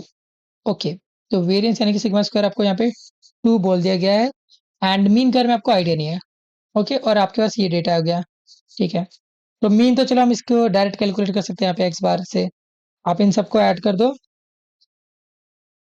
Okay, 3 plus 1.8 plus 2.2 plus 2.3 plus 2.7 plus 2.5 plus 2 divide में 1 2 3 4 5 6 7 8 9 10 10, ठीक है। 10 लिखा है यहाँ पे नीचे हमने। तो आप इन सबको ऐड करोगे तो ये आपका हो जाएगा 23.2 पॉन में 10 यानी कि 2.32, ठीक है। तो आपका ये जो मीन म्यू था बेसिकली ये आपके पास आ गया है 2.32। फाइन, बहुत अच्छे। अब आपको बोला गया है कि आपके पास यहाँ पे आपको बेसिन एस्टिमेटर यानी कि पोस्टीरियर मीन निकालना है म्यू यूजिंग नॉर्मल डिस्ट्रीब्यूशन ये, ठीक है। तो ये जो है ये आपके पास क्या हो गया सिग्मा नॉट का स्क्वायर एंड ये आपके पास हो गया म्यू नॉट, ठीक है। अब सिंपली आपको यहाँ पे वैल्यू में वैल्यू डाल देनी है आपके फॉर्मूले में, ठीक है। तो देखो आपको फॉर्मूला पता रहता है कि आपका पहले एक्स बार आएगा, राइट, ठीक है। तो एक्स बार का मतलब हो गया 2.32 टाइम्स, अब आपको पता है कि यहाँ पे आपके पास n टाइम्स सिग्मा नॉट का स्क्वायर होता है, तो n आपके पास यहाँ पे कितना है, n आपके पास 10 है, तो 10 टाइम्स सिग्मा नॉट का स्क्वायर, ठीक है। तो देखो सिग्मा नॉट का स्क्वायर हो जाएगा आपके पास यहाँ पे ओके एक सेकंड, यहाँ पे सिग्मा नॉट का स्क्वायर हो जाएगा ये 1, ठीक है। तो यहाँ पे 1 लिख दिया, अपॉन में 10 टाइम्स 1 ये भी सेम चीज आती है, प्लस सिग्मा का स्क्वायर, सिग्मा स्क्वायर आपके पास यहाँ पे 2 है तो 2 लिख दिया, प्लस अब यहाँ पे ये 2 हो जाएगा, ठीक है। आपका यहाँ पे आपका म्यू आएगा, ठीक है। ओके, तो म्यू नॉट होगा बेसिकली, ठीक है। तो म्यू नॉट टाइम्स सिग्मा का स्क्वायर, ठीक है। तो सिग्मा का स्क्वायर हो जाएगा 2 अपॉन में 10 टाइम्स 1 प्लस 2। ओके, बहुत अच्छे। अब देखो अब आप इसको सोल्व करोगे तो ये हो जाएगा 23.2 अपॉन में 12 प्लस 4/12, तो ये ओवरऑल हो जाएगा 27.2 अपॉन में 12 यानी कि 2.26, ठीक है। तो ये आपका फाइनल आंसर होने वाला है, ठीक है। तो इस तरीके से आपको यहाँ पे इस क्वेश्चन को सॉल्व करना था। आई होप आपको समझ आया होगा, ठीक है। चलो आगे बढ़ते हैं। तो अब नेक्स्ट क्वेश्चन में आपसे बोला गया कि let X be a discrete random variable taking values 0 1 2 with respective probabilities p/3 1 minus p 2p/3, जहाँ पे p की वैल्यू आपकी 0 से 1 तक जा रही है, हमें पता ही है ये पैरामीटर है। ये आपके पास पूरा डेटा है यूजिंग अ यूनिफॉर्म प्रायर, ठीक है। तो आपको बोला गया कि यहाँ पे आपको यूनिफॉर्म प्रायर यूज करते हुए पोस्टीरियर डिस्ट्रीब्यूशन फाइंड करना है, ठीक है। चलो तो पहले एक काम करते हैं, हमारे पास यहाँ पे जो रैंडम वेरिएबल है उसको देख लेते हैं। तो रैंडम वेरिएबल एक्स है जिसकी वैल्यू है यहाँ पे 0 1 2। प्रोबेबिलिटीज की बात करें तो जब आपका यहाँ पे x इक्वल टू 0 था उसकी प्रोबेबिलिटी है p/3, जब आपके पास यहाँ पे प्रोबेबिलिटी x इक्वल टू 1 है तो उसकी प्रोबेबिलिटी है 1 माइनस p, प्रोबेबिलिटी जब आपका यहाँ पे 2 है तो उसकी वैल्यू है 2p/3। ठीक है। ओके, अब यहाँ पे डेटा का यूज करते हैं। तो देखो आपके पास यहाँ पे नंबर ऑफ जीरो कितने हैं इस टेबल कह लो या डेटा कह लो, इसमें कितने हैं? तो ये आपके पास हो जाएंगे 4। अगर हम यहाँ पे नंबर ऑफ वन की बात करें तो ये आपके पास हो जाएंगे 3। नंबर ऑफ टू की बात करें तो ये आपके पास हो जाएंगे अगेन 3। ठीक है। सो ओवरऑल आपके पास अगर आप एन देखने बैठोगे तो ये आपके पास हो जाएगा 9। ठीक है। ओके, तो ये 9 हो जाएगा, 4 5 6 7 8 अच्छा सॉरी 10 होगा ना, 9 नहीं 10 होगा। ओके फाइन, इसको नेक्स्ट पे चले चलते हैं, थोड़ा यहाँ पे स्पेस चाहिए होगा हमें। ओके, चलिए। तो अब यहाँ पे n इक्वल टू 10 हमारे पास है। ठीक है, यहाँ तक हम आ चुके हैं। अब देखो, अब यहाँ पे देख लेते हैं कि आपको पता है कि जो प्रायर है वो यूनिफॉर्म डिस्ट्रीब्यूशन फॉलो कर रहा है। ठीक है। अब यूनिफॉर्म डिस्ट्रीब्यूशन फॉलो कर रहा है तो इससे हमें पता चल गया कि यहाँ पे आपकी जो वैल्यू आने वाली है प्रायर की वो तो 1 होगी। ओके, तो प्रायर की वैल्यू यहाँ पे आपके पास 1 आ जाएगी डायरेक्ट। ठीक है। Okay fine. अब देखो, अब आपको यहाँ पे ऑप्शन के अकॉर्डिंग पता चल रहा है कि आपके पास यहाँ पे जो रिजल्टेंट आने वाला है वो बीटा डिस्ट्रीब्यूशन को फॉलो करेगा, राइट? ओके, चलो बहुत अच्छे। अब देख लेते हैं एक बार। तो पोस्टीरियर की बात करते हैं। तो पोस्टीरियर आपको पता है कि डायरेक्टली प्रोपोर्शनल होता है प्रायर टाइम्स लाइक्लीहुड। ठीक है। तो प्रायर तो आपके पास यहाँ पे 1 ही हो जाएगा। ओके, अब देखो, अगर हम आगे बात करें यहाँ पे लाइक्लीहुड की, तो लाइक्लीहुड कितना आएगा? ठीक है। तो देखो, अगर लाइक्लीहुड की बात करें तो ये आपके पास हो जाएगा p/3। ठीक है, p/3 आपकी प्रोबेबिलिटी है यहाँ पे जीरो के लिए। जीरो आपके पास 4 बार आए थे तो इसकी पावर 4 हो जाएगी। इंटू में 1 माइनस पी की पावर हो जाएगी, ये 3 बार आया तो 3 बार हो गया। ठीक है। 2p/3, ये भी अगेन 3 बार आया तो इसको भी 3 बार कर देंगे। ठीक है। चलो, तो ये आपके पास ओवरऑल वैल्यू आ जाएगी p की पावर में 7 इंटू में 1 माइनस पी की पावर में 3। ओके, अब देखो यहाँ पे डिवाइड में 3 की पावर, यहाँ पे ऊपर 8 भी आएगा। ठीक है, और नीचे 3 की पावर में 7 भी आएगा। बट क्योंकि ये न्यूमेरिकल वैल्यू है इसलिए हम इसको इग्नोर कर देंगे। ठीक है, ये कांस्टेंट है, ये डायरेक्टली प्रोपोर्शनल के साइन के साथ चला जाएगा। ठीक है, तो आपको ये बात याद रखनी है कि कांस्टेंट वैल्यूज को आपको यहाँ पे क्या करना है, इग्नोर करना है। ओके, चलो बहुत अच्छे। अब यहाँ पे बीटा डिस्ट्रीब्यूशन की बात कर लेते हैं। ठीक है, तो आपको बीटा में पता है कि अल्फा कॉमा बीटा पैरामीटर आपके होते हैं। अगर अल्फा की बात करोगे तो पी की पावर में जो भी लिखा रहता है आप उसमें एक ऐड कर देते हो। बीटा की बात करें तो यहाँ पे 1 माइनस पी की पावर में जो भी लिखा रहता है उसमें आप एक ऐड कर देते हो। तो ये आपके पास हो जाएंगे 8 4। ओके, तो यहाँ पे आपका जो आंसर आएगा वो जाएगा 8,4। ठीक है, पहला वाला आंसर हो जाएगा। पोस्टेरियर मीन की बात करें तो ये आपको पता होना चाहिए, अल्फा अपॉन में अल्फा प्लस बीटा होता है, राइट?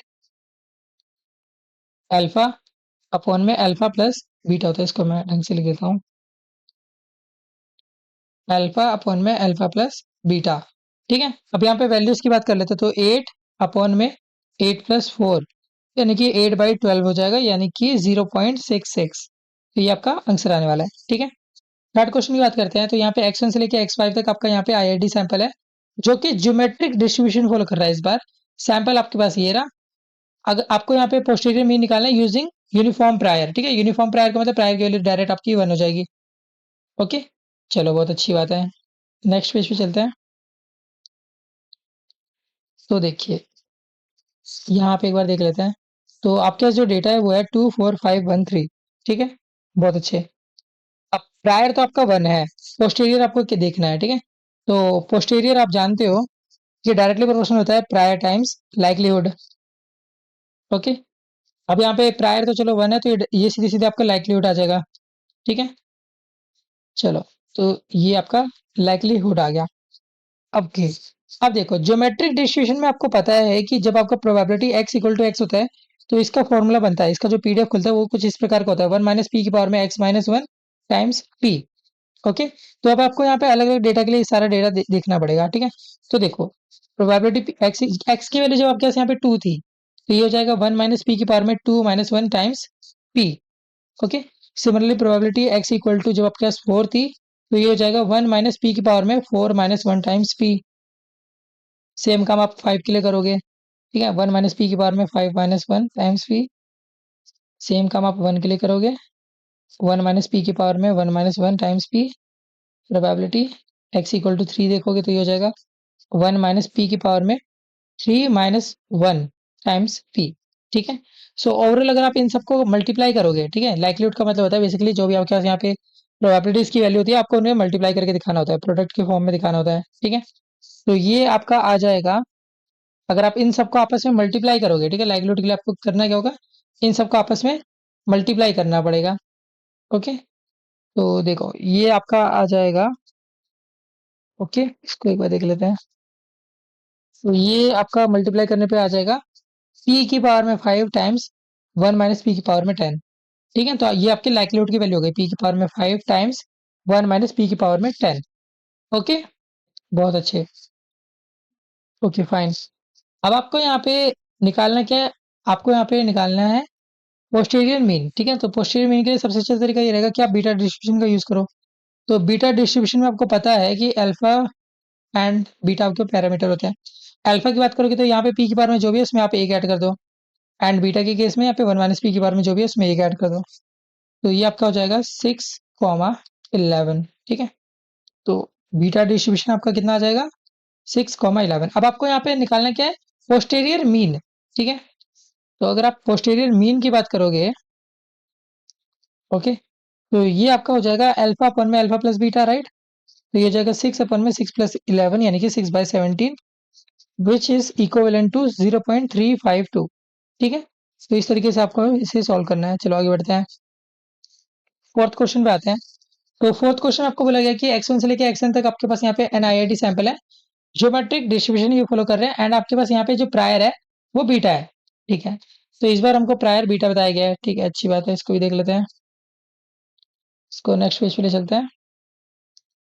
ओके, तो देखो प्रायर आपके पास इस पर्टिकुलर केस में यहाँ पे बीटा हो जाएगा। ठीक है, तो देखो अगर हम यहाँ पे बात करें प्रोबेबिलिटी की, ठीक है, तो देखो प्रोबेबिलिटी आपका for x equal to X के लिए हो जाता है ये 1 माइनस पी की पावर में x minus 1 times p for geometric distribution. ठीक है, ये आपको पता है। ओके, अगर हम यहाँ पे लाइक्लीहुड की बात करें, ठीक है, अगर हम यहाँ पे लाइक्लीहुड की बात करें तो आपको पता है कि प्रोडक्ट होता है, तो प्रोडक्ट के लिए हम यहाँ पे पाई बना देते हैं। ठीक है, प्रोडक्ट लेना आपको i इक्वल टू 1 से लेके n तक, यानी कि जितने भी आपके यहाँ पे सैंपल गिवन है। ओके, 1 माइनस पी की पावर में xi-1 टाइम्स p। ठीक है, बहुत अच्छे। p को अगर आप इस यहाँ पे प्रोडक्ट से बाहर निकालोगे तो p की पावर n बनकर आएगा। ठीक है, आपको पता है कि कभी भी कांस्टेंट को बाहर निकालते हैं तो वो जितने भी यहाँ पे वैल्यू तक जा रहा होता है वो उसकी पावर में बन के आता है। ओके, 1 माइनस पी की पावर में बात करें तो ये पावर आपको पता है कि यहाँ पे समीशन के रूप में कन्वर्ट हो जाता है। ठीक है, तो 1 माइनस पी को आप बाहर निकालोगे तो ये समीशन बन जाएगा यहाँ पे i इक्वल टू 1 से n तक xi-1। ठीक है, ये एक ब्रैकेट में है। ओके, p की पावर में n 1 माइनस पी। अब देखो समीशन को अगर आप सोल्व करोगे तो ये हो जाएगा 1 माइनस आई इक्वल टू 1 से लेके n तक एक्स आई। अगर आप यहाँ पे -1 जो लिखा हुआ है इसको अलग करोगे, -1 को अगर अलग करोगे तो ये n बन जाएगा। ठीक है, ओके, चलो बहुत अच्छे, तो ये आपको पता होना चाहिए। ओके, तो पोस्टीरियर की बात कर लेते हैं अब। तो देखो पोस्टीरियर की अगर बात करें तो ये डायरेक्टली प्रोपोर्शनल होता है प्रायर टाइम्स लाइक्लीहुड। ठीक है, अब प्रायर क्योंकि आपका बीटा डिस्ट्रीब्यूशन फॉलो कर रहा है तो आपको पता होना चाहिए कि यहाँ पे बीटा वाले का फॉर्मूला क्या रहता है। तो बीटा वाले का फॉर्मूला रहता है पी की पावर में अल्फा-1 टाइम्स 1 माइनस पी की पावर में बीटा-1। ओके, चलो, तो देखो ये हो जाएगा पी की पावर में अल्फा-1 टाइम्स 1 माइनस पी की पावर में बीटा-1 टाइम्स लाइक्लीहुड। तो लाइक्लीहुड तो यही सेम चीज आपकी यहाँ पे आ जाएगी। ठीक है, ओके, इनको आप एक साथ लिख दो, इनटू में पी की पावर में n 1 माइनस पी की पावर में समीशन i इक्वल टू 1 से लेके n तक xi-n। ठीक है, आपको इनको मल्टीप्लाई करके दिखाना है। ओके, तो ये आपके पास आ जाएगा। ठीक है, तो देखो अगर हम इसको और फर्दर सोल्व करें तो ये आपका लगभग बन जाएगा डायरेक्टली प्रोपोर्शनल टू p की पावर में आपके पास हो जाएगा n plus अल्फा-1। Okay, and 1 minus P की पावर में हो जाएगा ये समीशन i इक्वल टू 1 से लेके n तक xi-n प्लस बीटा-1। ठीक है, तो ये आपके पास लगभग आ रहा है। ठीक है, बहुत अच्छे। अब अगर इसे बीटा वाले में कन्वर्ट करना है तो आपको पता है कि बीटा के लिए हमारे जो पैरामीटर होते हैं अल्फा और बीटा। अल्फा आपको पता है कि यहाँ पे जो पी की पावर में लिखा होगा आपको उसमें एक ऐड करना पड़ेगा। तो देखो N plus alpha minus one plus one. Okay, minus plus cut गया, अल्फा क्या हो गया, एन प्लस अल्फा। ओके, तो यहाँ पे तो सारी ऑप्शन में एन प्लस अल्फा है। ठीक है, बीटा की बात करते हैं। तो देखो बीटा आपको पता है कि यहाँ पे जो भी पावर में लिखा होगा आपको उसमें ऐड करना पड़ेगा वन। ठीक है, तो देखो summation i equal to one से लेके एन तक x i minus n plus beta minus one plus one. तो माइनस प्लस कटा, तो ये आपका हो जाएगा, तो ये डी ऑप्शन करेक्ट हो जाएगा। ठीक है, तो इस तरीके से आपको इसे सॉल्व करना था। चलिए आगे बढ़ते हैं, फिफ्थ क्वेश्चन पे आते हैं। तो फिफ्थ क्वेश्चन में अगेन आपके पास ये सैंपल है, यहाँ पे इस बार पॉइजन डिस्ट्रीब्यूशन फॉलो कर रहा है। ठीक है, यहाँ पे आपको पोस्टीरियर मीन निकालना है of lambda using gamma prior. Okay, तो इस बार प्रायर चेंज करके इन्होंने गामा कर दिया है। ठीक है, ओके, तो अब तक हम यहाँ पे कितने प्रायर देख चुके हैं। एक हमने देखा है यहाँ पे बीटा प्रायर, एक देखा है हमने यूनिफॉर्म प्रायर, और एक हमने देखा है गामा प्रायर। ठीक है, चलिए मतलब गामा वाले को तो चलो अभी हम देखते हैं। ठीक है, गामा वाले के अंदर भी आपके पास यहाँ पे दो पैरामीटर होते हैं, अल्फा एंड बीटा। ठीक है, ये आपके पास डेटा है, तो इस डेटा को देखोगे तो एन इक्वल टू 10 आ जाएगा। ठीक है, नंबर ऑफ सैंपल आपके पास यहाँ पे 10 है। ओके, प्रायर की बात करते हैं। तो प्रायर आपके पास गामा डिस्ट्रीब्यूशन फॉलो कर रहा है, तो गामा डिस्ट्रीब्यूशन के लिए फॉर्मूला आपको याद रखना है कि क्योंकि ये लैम्डा के लिए लिखा गया है तो हम यहाँ पे लैम्डा लेके चलेंगे। ठीक है, लैम्डा की पावर में alpha minus one times E to the power minus lambda beta. अब ये फॉर्मूला आपको याद रखना है फॉर गामा। ओके, ये गामा डिस्ट्रीब्यूशन के लिए है। ओके, इसका भी हम यूज करेंगे। ठीक है, तो देखो पोस्टीरियर की बात करते हैं। Posterior directly proportional to prior times likelihood होता है। ओके, बहुत अच्छे। तो देखो प्रायर तो आपके यहाँ पे क्लियर है कि लैम्डा की पावर में अल्फा माइनस वन, अल्फा आपका यहाँ पे टू था, तो ये टू माइनस वन हो जाएगा। ई की पावर में minus lambda times beta, beta आपके पास यहाँ पे थ्री था, तो आपने थ्री लिख दिया। ओके, टाइम्स लाइक्लीहुड, लाइक्लीहुड की बात करें तो यहाँ पे प्रोडक्ट हो जाएगा आई इक्वल टू वन से लेके एन तक आपको जाना पड़ेगा। एंड क्योंकि यहाँ पे ये पॉइजन डिस्ट्रीब्यूशन फॉलो कर रहा है, तो पॉइजन वाले केस में आपको पता होना चाहिए कि आपका जो पीडीएफ होता है वो होता है ई की पावर में माइनस लैम्डा, लैम्डा की पावर में एक्स अपॉन में एक्स फैक्टोरियल, राइट। तो इसका हम यहाँ पे लिख देंगे। ठीक है, तो ई की पावर में माइनस लैम्डा, लैम्डा की पावर में एक्स आई अपॉन में एक्स आई का फैक्टोरियल। ठीक है, बहुत अच्छे। तो देखो लैम्डा की पावर में यहाँ पे वन बचेगा। ठीक है, ई की पावर में माइनस थ्री टाइम्स लैम्डा। अब देखो ये नीचे एक्स वन एक्स आई फैक्टोरियल जो लिखा है ये कुछ भी आएगा, एक नंबर निकल कर आएगा। नंबर होता है कांस्टेंट, तो इसको तो आप यहाँ पे प्रोपोर्शनैलिटी के साथ हटा सकते हो। ठीक है, इग्नोर कर सकते हो क्योंकि कांस्टेंट को हम इग्नोर करते हैं। अब देखो ई की पावर में माइनस लैम्डा जब इससे बाहर निकलेगा तो ये हो जाएगा ई की पावर में माइनस लैम्डा टाइम्स एन। ठीक है, सिमिलरली जब ये बाहर निकलेगा तो ये भी आपका हो जाएगा लैम्डा की पावर में यहाँ पे एक्स एक्स आई की। ओके, इसको एक बार ठीक कर देता हूँ। ठीक है, तो देखो ये बेसिकली आपका समीशन हो जाएगा ना, एक्स आई है तो। ठीक है, समीशन हो जाएगा आई इक्वल टू वन से लेके एन तक एक्स आई के लिए। ओके, तो ये आपका डायरेक्ट फॉर्मूला बन गया है। बहुत अच्छे, चलो अब यहाँ पे आगे देख लेते हैं कि अब हम इसमें आगे कैसे सोल्व कर सकते हैं। ठीक है, तो इसमें हम फर्दर यहाँ पे अगर इसको सोल्व करें तो ये आपके पास हो जाएगा। देखो हमें यहाँ पे लैम्डा की पावर पहले निकालनी पड़ेगी। ठीक है, तो देखो यहाँ पे क्या आ सकता है, इसको एक बार देख लेते हैं। ओके, तो ये आपके पास हो जाएगा। ओके, एक सेकंड, यहाँ पे शायद थोड़ा सा एरर आ गया है। Okay, directly proportional to lambda है। ठीक है, ओके, लैम्डा की पावर में यहाँ पे आपके पास हो जाएगा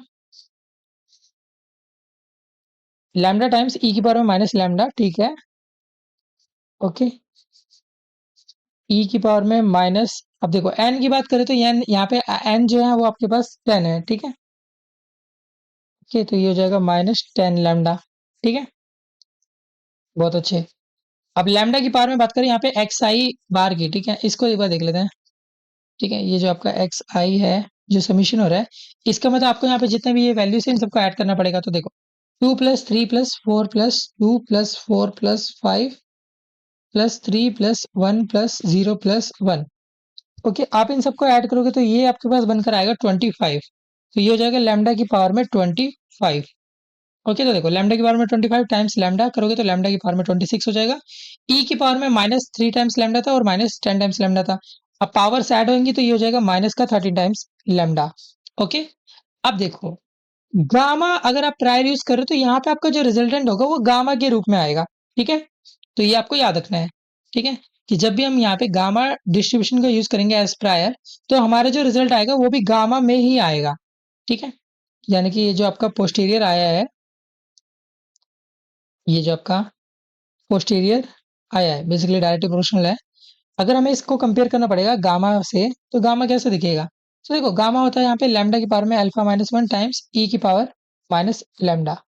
ठीक है, टाइम्स नहीं, कॉमा, कॉमा। ठीक है, अब कंपेयर करके देख सकते हैं। तो देखो अल्फा -1 हो जाएगा 26 के इक्विवेलेंट, और आपका यहाँ पे माइनस लैम्डा टाइम्स बी जो होगा बीटा, ये -13 लैम्डा के इक्विवेलेंट होगा।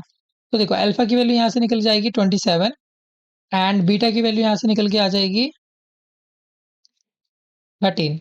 ठीक है, तो यानी कि आपका जो गामा डिस्ट्रीब्यूशन है वो एंड होगा 27, 13 के रूप में। ठीक है, अब अगर आपको यहाँ पे पोस्टीरियर मीन चाहिए तो आपको यहाँ पे अल्फा अपॉन बीटा करना है सिंपली। पोस्टीरियर मीन की बात करें तो यहाँ पे अल्फा अपॉन में बीटा करना है। तो देखो अल्फा आपके पास 27 था, बीटा आपके पास 13 था। ये आप करोगे तो ये 2.07 आएगा, जो कि आपका फाइनल आंसर होगा। ठीक है, तो देखिए पहले क्वेश्चन में आपसे पूछा गया है यहाँ पे, to find an estimate of the number of olive ridley turtles nesting in a town along the eastern coast of India. You captured 30 olive ridley turtles and mark them. ठीक है, तो देखो आपको यहाँ पे कुछ एस्टिमेशन करना है कि आपके पास ये जो पर्टिकुलर टाइप ऑफ टर्टल्स हैं ये कितने हैं ईस्टर्न कोस्ट ऑफ इंडिया में। तो आपने क्या करा, 30 ऐसे टर्टल्स को पहले कैप्चर किया। ठीक है, फिर उन पे मार्क लगाया। ओके, एक हफ्ते बाद आप दोबारा आए एंड आपने इस बार 50 को पकड़ा, एंड यहाँ पे 50 में से जो 15 थे वो पहले से मार्क्ड थे। तो आपको यहाँ पे एस्टिमेट करना है about size of population. Okay, तो देखो इस पर्टिकुलर केस में आप एस्टिमेट का डायरेक्ट फॉर्मूला यूज करोगे। ठीक है, ये फॉर्मूला आपको याद रखना है कि नंबर ऑफ या नंबर ऑफ से अच्छा लिख दो, number marked in first sample. Okay, ये एक बहुत पॉपुलर टाइप का क्वेश्चन है। इस टाइप के क्वेश्चन आपके एग्जाम में जनरली पूछे जाते हैं। ठीक है, तो देखो number marked in first sample times total number in second sample upon में number marked in second sample. ठीक है, तो ये आपको एक डायरेक्ट फॉर्मूला होता है एस्टिमेशन का, आपको ये पता होना चाहिए। ठीक है, एस्टिमेट का बेसिकली। ठीक है, कि आपने जब पहली बार यहाँ पे मार्क्ड किया तो कितने नंबर ऑफ टर्टल्स थे, टाइम्स आपने जब सेकंड टाइम्स यहाँ पे मार्क्ड करने के लिए कैप्चर किया तो वो टोटल कितना कैप्चर किया था वो, अपॉन में सेकंड टाइम में आपने कितने कैप्चर करे। ठीक है, तो ये बेसिकली आपके पास एक तरीके से रेशियो बन के आ गया। ठीक है, ओके, तो देखो आप इसको ऐसे भी समझ सकते हो कि देखो number marked in first sample, okay, upon में number marked in second sample. ठीक है, तो ये आपका डायरेक्ट एक रेशियो हो गया, multiply total number in second sample. ठीक है, तो ये आपका एक सिंपल एस्टिमेशन का डायरेक्ट फॉर्मूला है। ओके, तो देखो अब यहाँ पे सीधे सीधे वैल्यू डाल दो। तो आपको पता है पहली बार में आपने यहाँ पे 30 कैप्चर करे थे। ठीक है, दूसरी बार में आप मतलब 30 को मार्क करा था, सेकंड टाइम से आपने यहाँ पे मार्क किया 15 को, एंड यहाँ पे टोटल आपके पास सेकंड टाइम से 50 थे। कट करोगे तो ये आपके पास 2 आ जाएगा, सॉरी 2 नहीं, ओके, इसको ये हमें हो जाएगा 15 से आप इसको कट करोगे तो ये हो जाएगा, तो 52 जो है ये आपके पास 100 आ जाएगा। ठीक है, तो 100 यहाँ पे डायरेक्ट आपका आंसर हो जाएगा।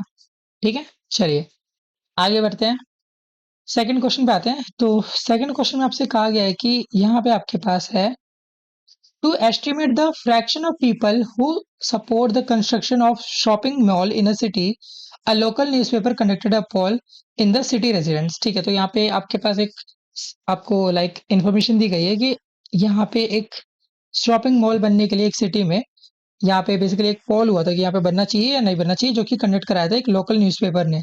ठीक है, तो यहाँ पे 68 में से 21 लोगों ने कहा था कि हाँ यहाँ पे कंस्ट्रक्शन होना चाहिए। ओके, तो ये आपके पास पर्टिकुलर इन्फॉर्मेशन हो गई। अब इसके बेसिस पे हमें यहाँ पे जवाब देना है। फाइंड द बेशियन एस्टिमेटर, ठीक है, बेसियन एस्टिमेटर का मतलब होता है posterior mean of P using beta prior, ठीक है, तो आपको यहाँ पे प्रायर कौन सा यूज करना है, बीटा वाला। ओके फाइन, चलो सॉल्व करते हैं यहाँ पे। तो देखो आपको बोल दिया गया है कि आपको जो प्रायर यूज करना है वो बीटा होना चाहिए, राइट। एंड बीटा के अंदर भी आपके यहाँ पे जो पैरामीटर है वो 1,1 है, यानी कि अल्फा आपके पास 1 है, बीटा भी आपके पास 1 है। ठीक है, बहुत अच्छी बात है। अब देखो ऊपर वाला केस पढ़ के हमें पता चल रहा है कि यहाँ पे बाइनोमियल डिस्ट्रीब्यूशन की बात हो रही है, ठीक है, बाइनोमियल डिस्ट्रीब्यूशन, ठीक है, क्योंकि यहाँ पे आपको बोला गया है कि 68 में से 21 लोगों ने यहाँ पे सपोर्ट दिखाया है, ठीक है, तो यानी कि अगर हम इसका फॉर्मूला बनाने जाएंगे या इसका पीडीएफ लिखने जाएंगे तो क्या हो जाएगा, 68C21, ठीक है, 68 में से 21 लोगों ने कहा था कि हाँ कंस्ट्रक्शन यहाँ पे होना चाहिए। सक्सेस रेट यहाँ पे पी की पावर में हो जाएगा, जो भी यहाँ पे नीचे लिख रहा था वो। फेलियर रेट यानी कि 1 माइनस पी की पावर में हो जाएगा, अपर माइनस लोअर, तो 68 माइनस 21, तो ये आपके पास ओवरऑल हो जाएगा 68C21 पी की पावर में 21, 1 माइनस पी की पावर में 47। ओके, चलो बहुत अच्छे। अब यहाँ पे अगर पोस्टीरियर का डायरेक्ट फॉर्मूला हम यूज करें, ठीक है, तो देखो पोस्टीरियर आपको पता है कि ये होता है directly proportional to prior times likelihood, ठीक है, तो इसका हम यहाँ पे यूज करेंगे। ओके, तो देखो यहाँ पे आपके पास प्रायर कितना होगा, ठीक है, तो देखो प्रायर आपके पास यहाँ पे 1,1 बोला गया है, ठीक है, तो देखो ये अगर आप बीटा वाला भी उठाते हो, ठीक है, तो 1 की पावर में चाहे आप यहाँ पे कुछ भी ले लो, दोनों ही अगर 1,1 है तो डेफिनेटली आपको यहाँ पे प्रायर भी 1 ही आएगा, ठीक है, आपको इसके लिए कुछ अलग से यहाँ पे सोचने की जरूरत नहीं है, ठीक है, तो प्रायर यहाँ पे 1 आ जाएगा, ठीक है, क्योंकि ये दोनों अल्फा एंड बीटा दोनों ही 1,1 है, ठीक है, तो ये 1 हो जाएगा। लाइक्लीहुड की बात करें तो ये पूरी वैल्यू हो जाएगी, ठीक है, 68C21 पी की पावर में 21 टाइम्स 1 माइनस पी की पावर में 47, राइट। ओके, अब देखो 68C21 ये आपके पास एक कांस्टेंट वैल्यू आएगी क्योंकि कोई न्यूमेरिकल वैल्यू आने वाली है, आप इसको चाहो तो इग्नोर कर सकते हो, ये प्रोपोर्शनैलिटी के साथ हट जाएगा, ठीक है, तो यहाँ पे बचेगा क्या, पी की पावर में 21, 1 माइनस पी की पावर में 47। अब अगर हम इसका जवाब दें इन टर्म्स ऑफ बीटा, तो आपको पता है कि बीटा हमारे पास होता है अल्फा बीटा, अल्फा यहाँ पे आपके पास क्या हो जाएगा, जो भी पी की पावर में लिखा हुआ है आप इसमें एक ऐड कर दोगे, एंड बीटा की बात करें तो यहाँ पे जो भी 1 माइनस पी की पावर में लिखा हुआ है आप उसमें एक ऐड कर दोगे, तो ये आपके पास हो जाएगा 22 और 48। तो यानी कि आपका जो पोस्टेरियर है वो अगर एक बीटा डिस्ट्रीब्यूशन को फॉलो करेगा तो उसमें हमारे पास जो पैरामीटर होंगे वो होंगे 22 एंड 48। ओके, अब पोस्टेरियर अगर मीन की बात करें यहाँ पे जो कि हमको निकालना है, तो ये आपके पास हो जाएगा अल्फा अपन में अल्फा प्लस बीटा, राइट।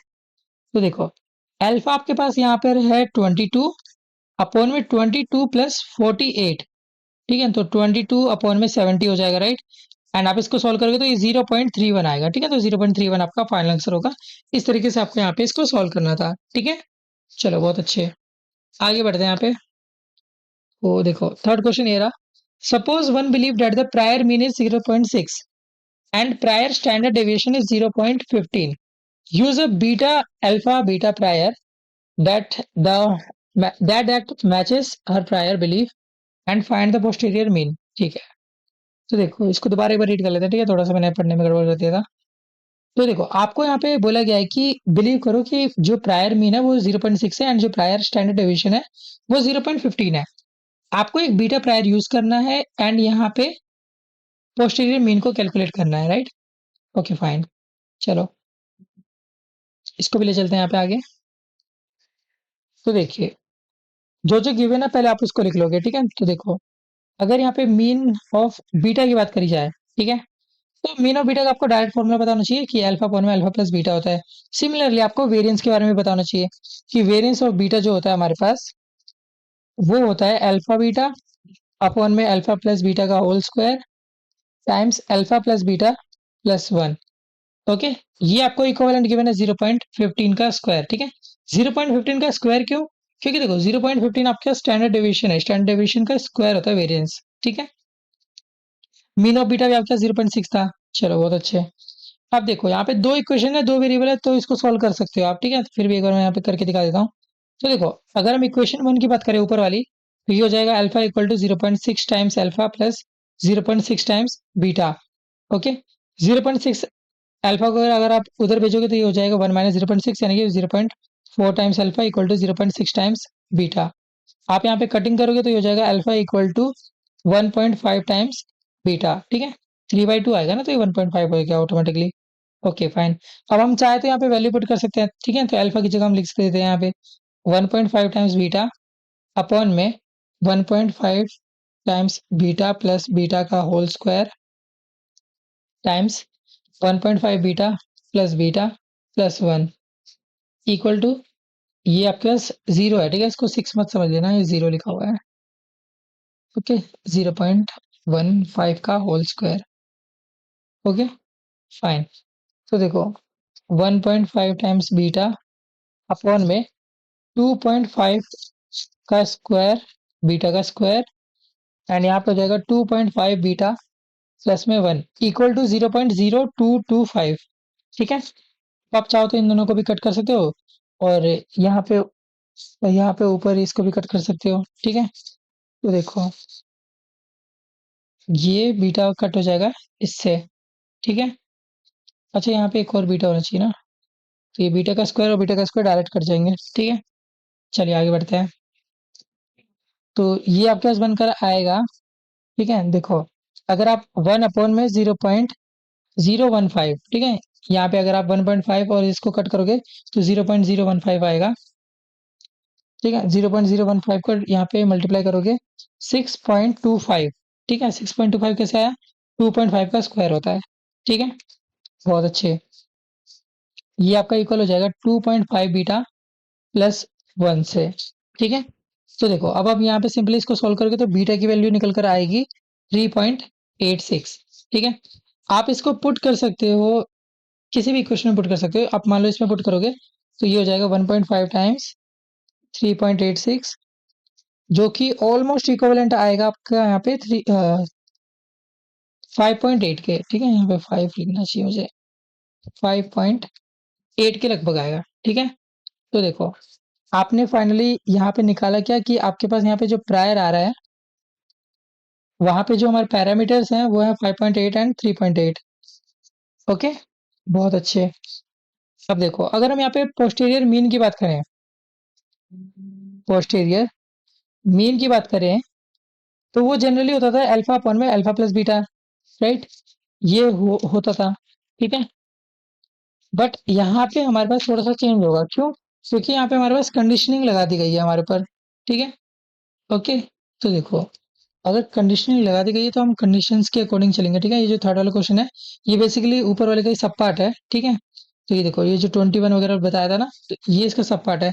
तो यहाँ पे आपको एन वगैरह बता दिया है, ठीक है। तो एन यहाँ पे आपका कितना है, एन आपके पास यहाँ पे 68 है।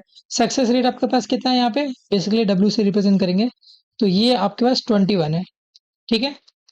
तो इसका भी आपको यहाँ पे यूज करना पड़ेगा। तो देखो आप इसमें दो फैक्टर और लगा दोगे, ऊपर नीचे, ऊपर यहाँ पे डब्ल्यू लगाओगे, नीचे यहाँ पे एन लगाओगे, ठीक है।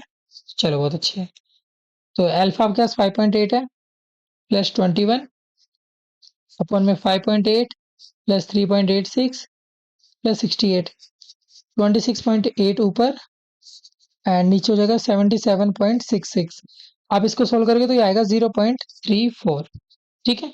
चलिए बहुत अच्छे है। आगे बढ़ते हैं, फोर्थ क्वेश्चन पे आते हैं। तो फोर्थ क्वेश्चन पे बोला गया है कि let P represent a proportion of defective item that are coming out of the production line. Suppose that 10 items are sampled from a production line and 3 are found to be defective.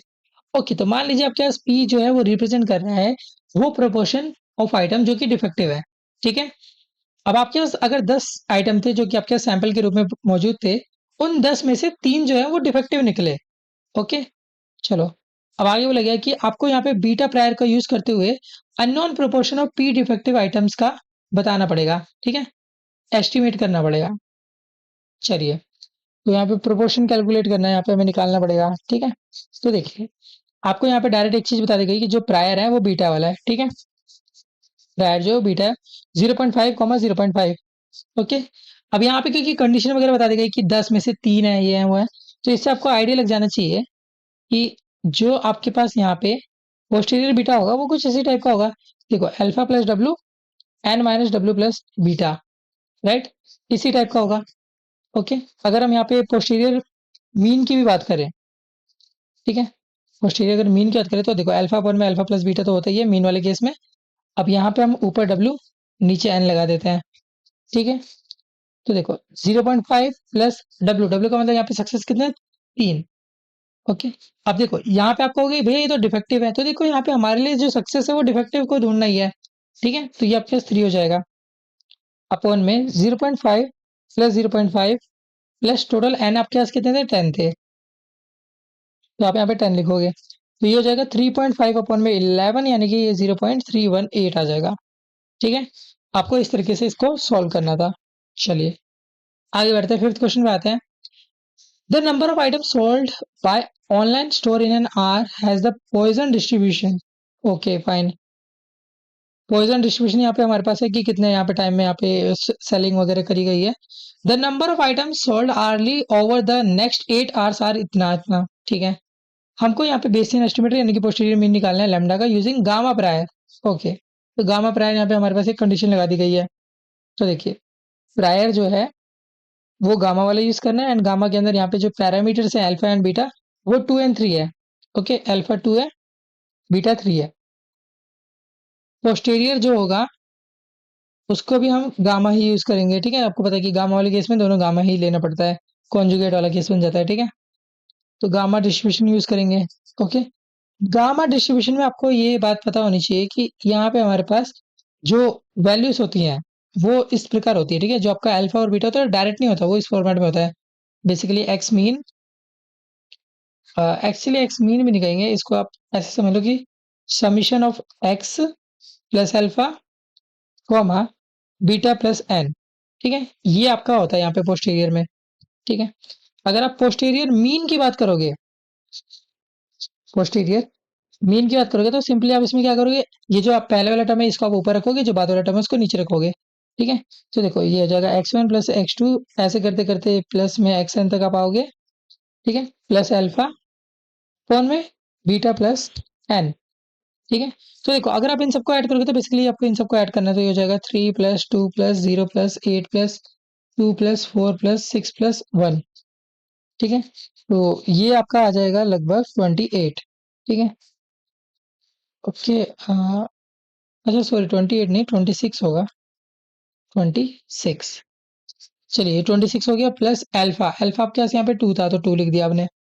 Okay, नीचे यहाँ पे हो जाएगा 3 plus आपके पास यहाँ पे data कितना है, 1 2 3 4 5 6 7 8, तो एन आपके पास यहाँ पे 8 है, तो आप 8 यूज करोगे। ठीक है, तो ये आपके पास डायरेक्ट आ गया 28 अपॉन में 11, यानी कि 2.54।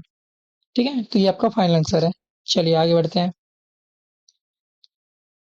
ओके, तो नेक्स्ट क्वेश्चन हमारे पास है ये। ठीक है, तो देखो the number of calls answered by a call centre during an hour follows a poisson distribution.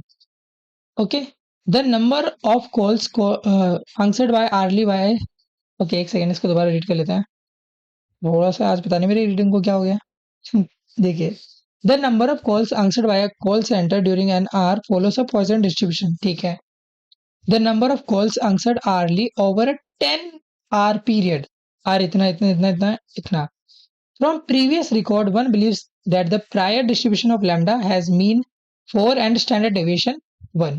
ठीक है, तो प्रायर के केस में आपको बता दिया कि जो मीन है वो 4 है, स्टैंडर्ड डेविएशन जो है वो 1 है, यानी कि वेरिएंस भी बेसिकली 1 आएगा। Using a gamma prior, okay, जो कि मैच कर रहा हो prior believe and posterior mean को आपको कैलकुलेट करना है। ठीक है, तो देखो आपको ये बता दिया गया है कि आपके पास यहाँ पे जो प्रायर है वो गामा डिस्ट्रीब्यूशन फॉलो करता है। ठीक है, गामा के अंदर आपको पता है कि यहाँ पे आपके पास अल्फा कोमा बीटा होंगे ही होंगे। ठीक है, अगर हम यहाँ पे मीन प्रायर की बात करें तो वो डायरेक्ट हो जाएगा हमारे पास अल्फा अपॉन में बीटा। ठीक है, ये डायरेक्ट फॉर्मूला होता है, तो ये आपके पास 4 गिवन है। सिमिलरली आपके पास जो वेरिएंस प्रायर होगा वो होता है अल्फा अपॉन में बीटा का स्क्वायर। ठीक है, ये डायरेक्ट फॉर्मूला है जो आपको मेंशन करके रखिएगा क्वेश्चन में। ठीक है, क्वेश्चन पेपर में लाइक सबसे पहले पेज पे आपको ये सब गिवन होता है। ठीक है, अगर हम इन दोनों क्वेश्चन को कवर करें, ठीक है, कंपेयर करें कवर करें, तो देखो ये हो जाएगा आपके पास अल्फा इक्वल टू बीटा का स्क्वायर, तो आप यहाँ पे 4 बीटा इक्वल टू बीटा का स्क्वायर लिख सकते हो, बीटा से बीटा कटेगा तो 4 इक्वल टू बीटा आ जाएगा। ठीक है, 4 इक्वल टू बीटा आ गया, अल्फा इक्वल टू 4 टाइम्स 4 यानी कि 16 हो जाएगा, राइट। चलिए बहुत अच्छे, तो अल्फा एंड बीटा यहाँ से आपके पास डायरेक्ट आ गया है 4 एंड 16 रिस्पेक्टिवली।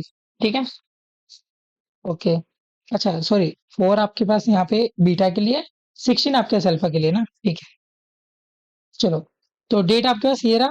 अगर हम पोस्टीरियर की बात करें, तो आपको पता है कि गामा डिस्ट्रीब्यूशन के अंदर यहाँ पे हमारे पास होता है x1 प्लस x2, ऐसे करते करते plus xn plus alpha comma beta plus n, ठीक है।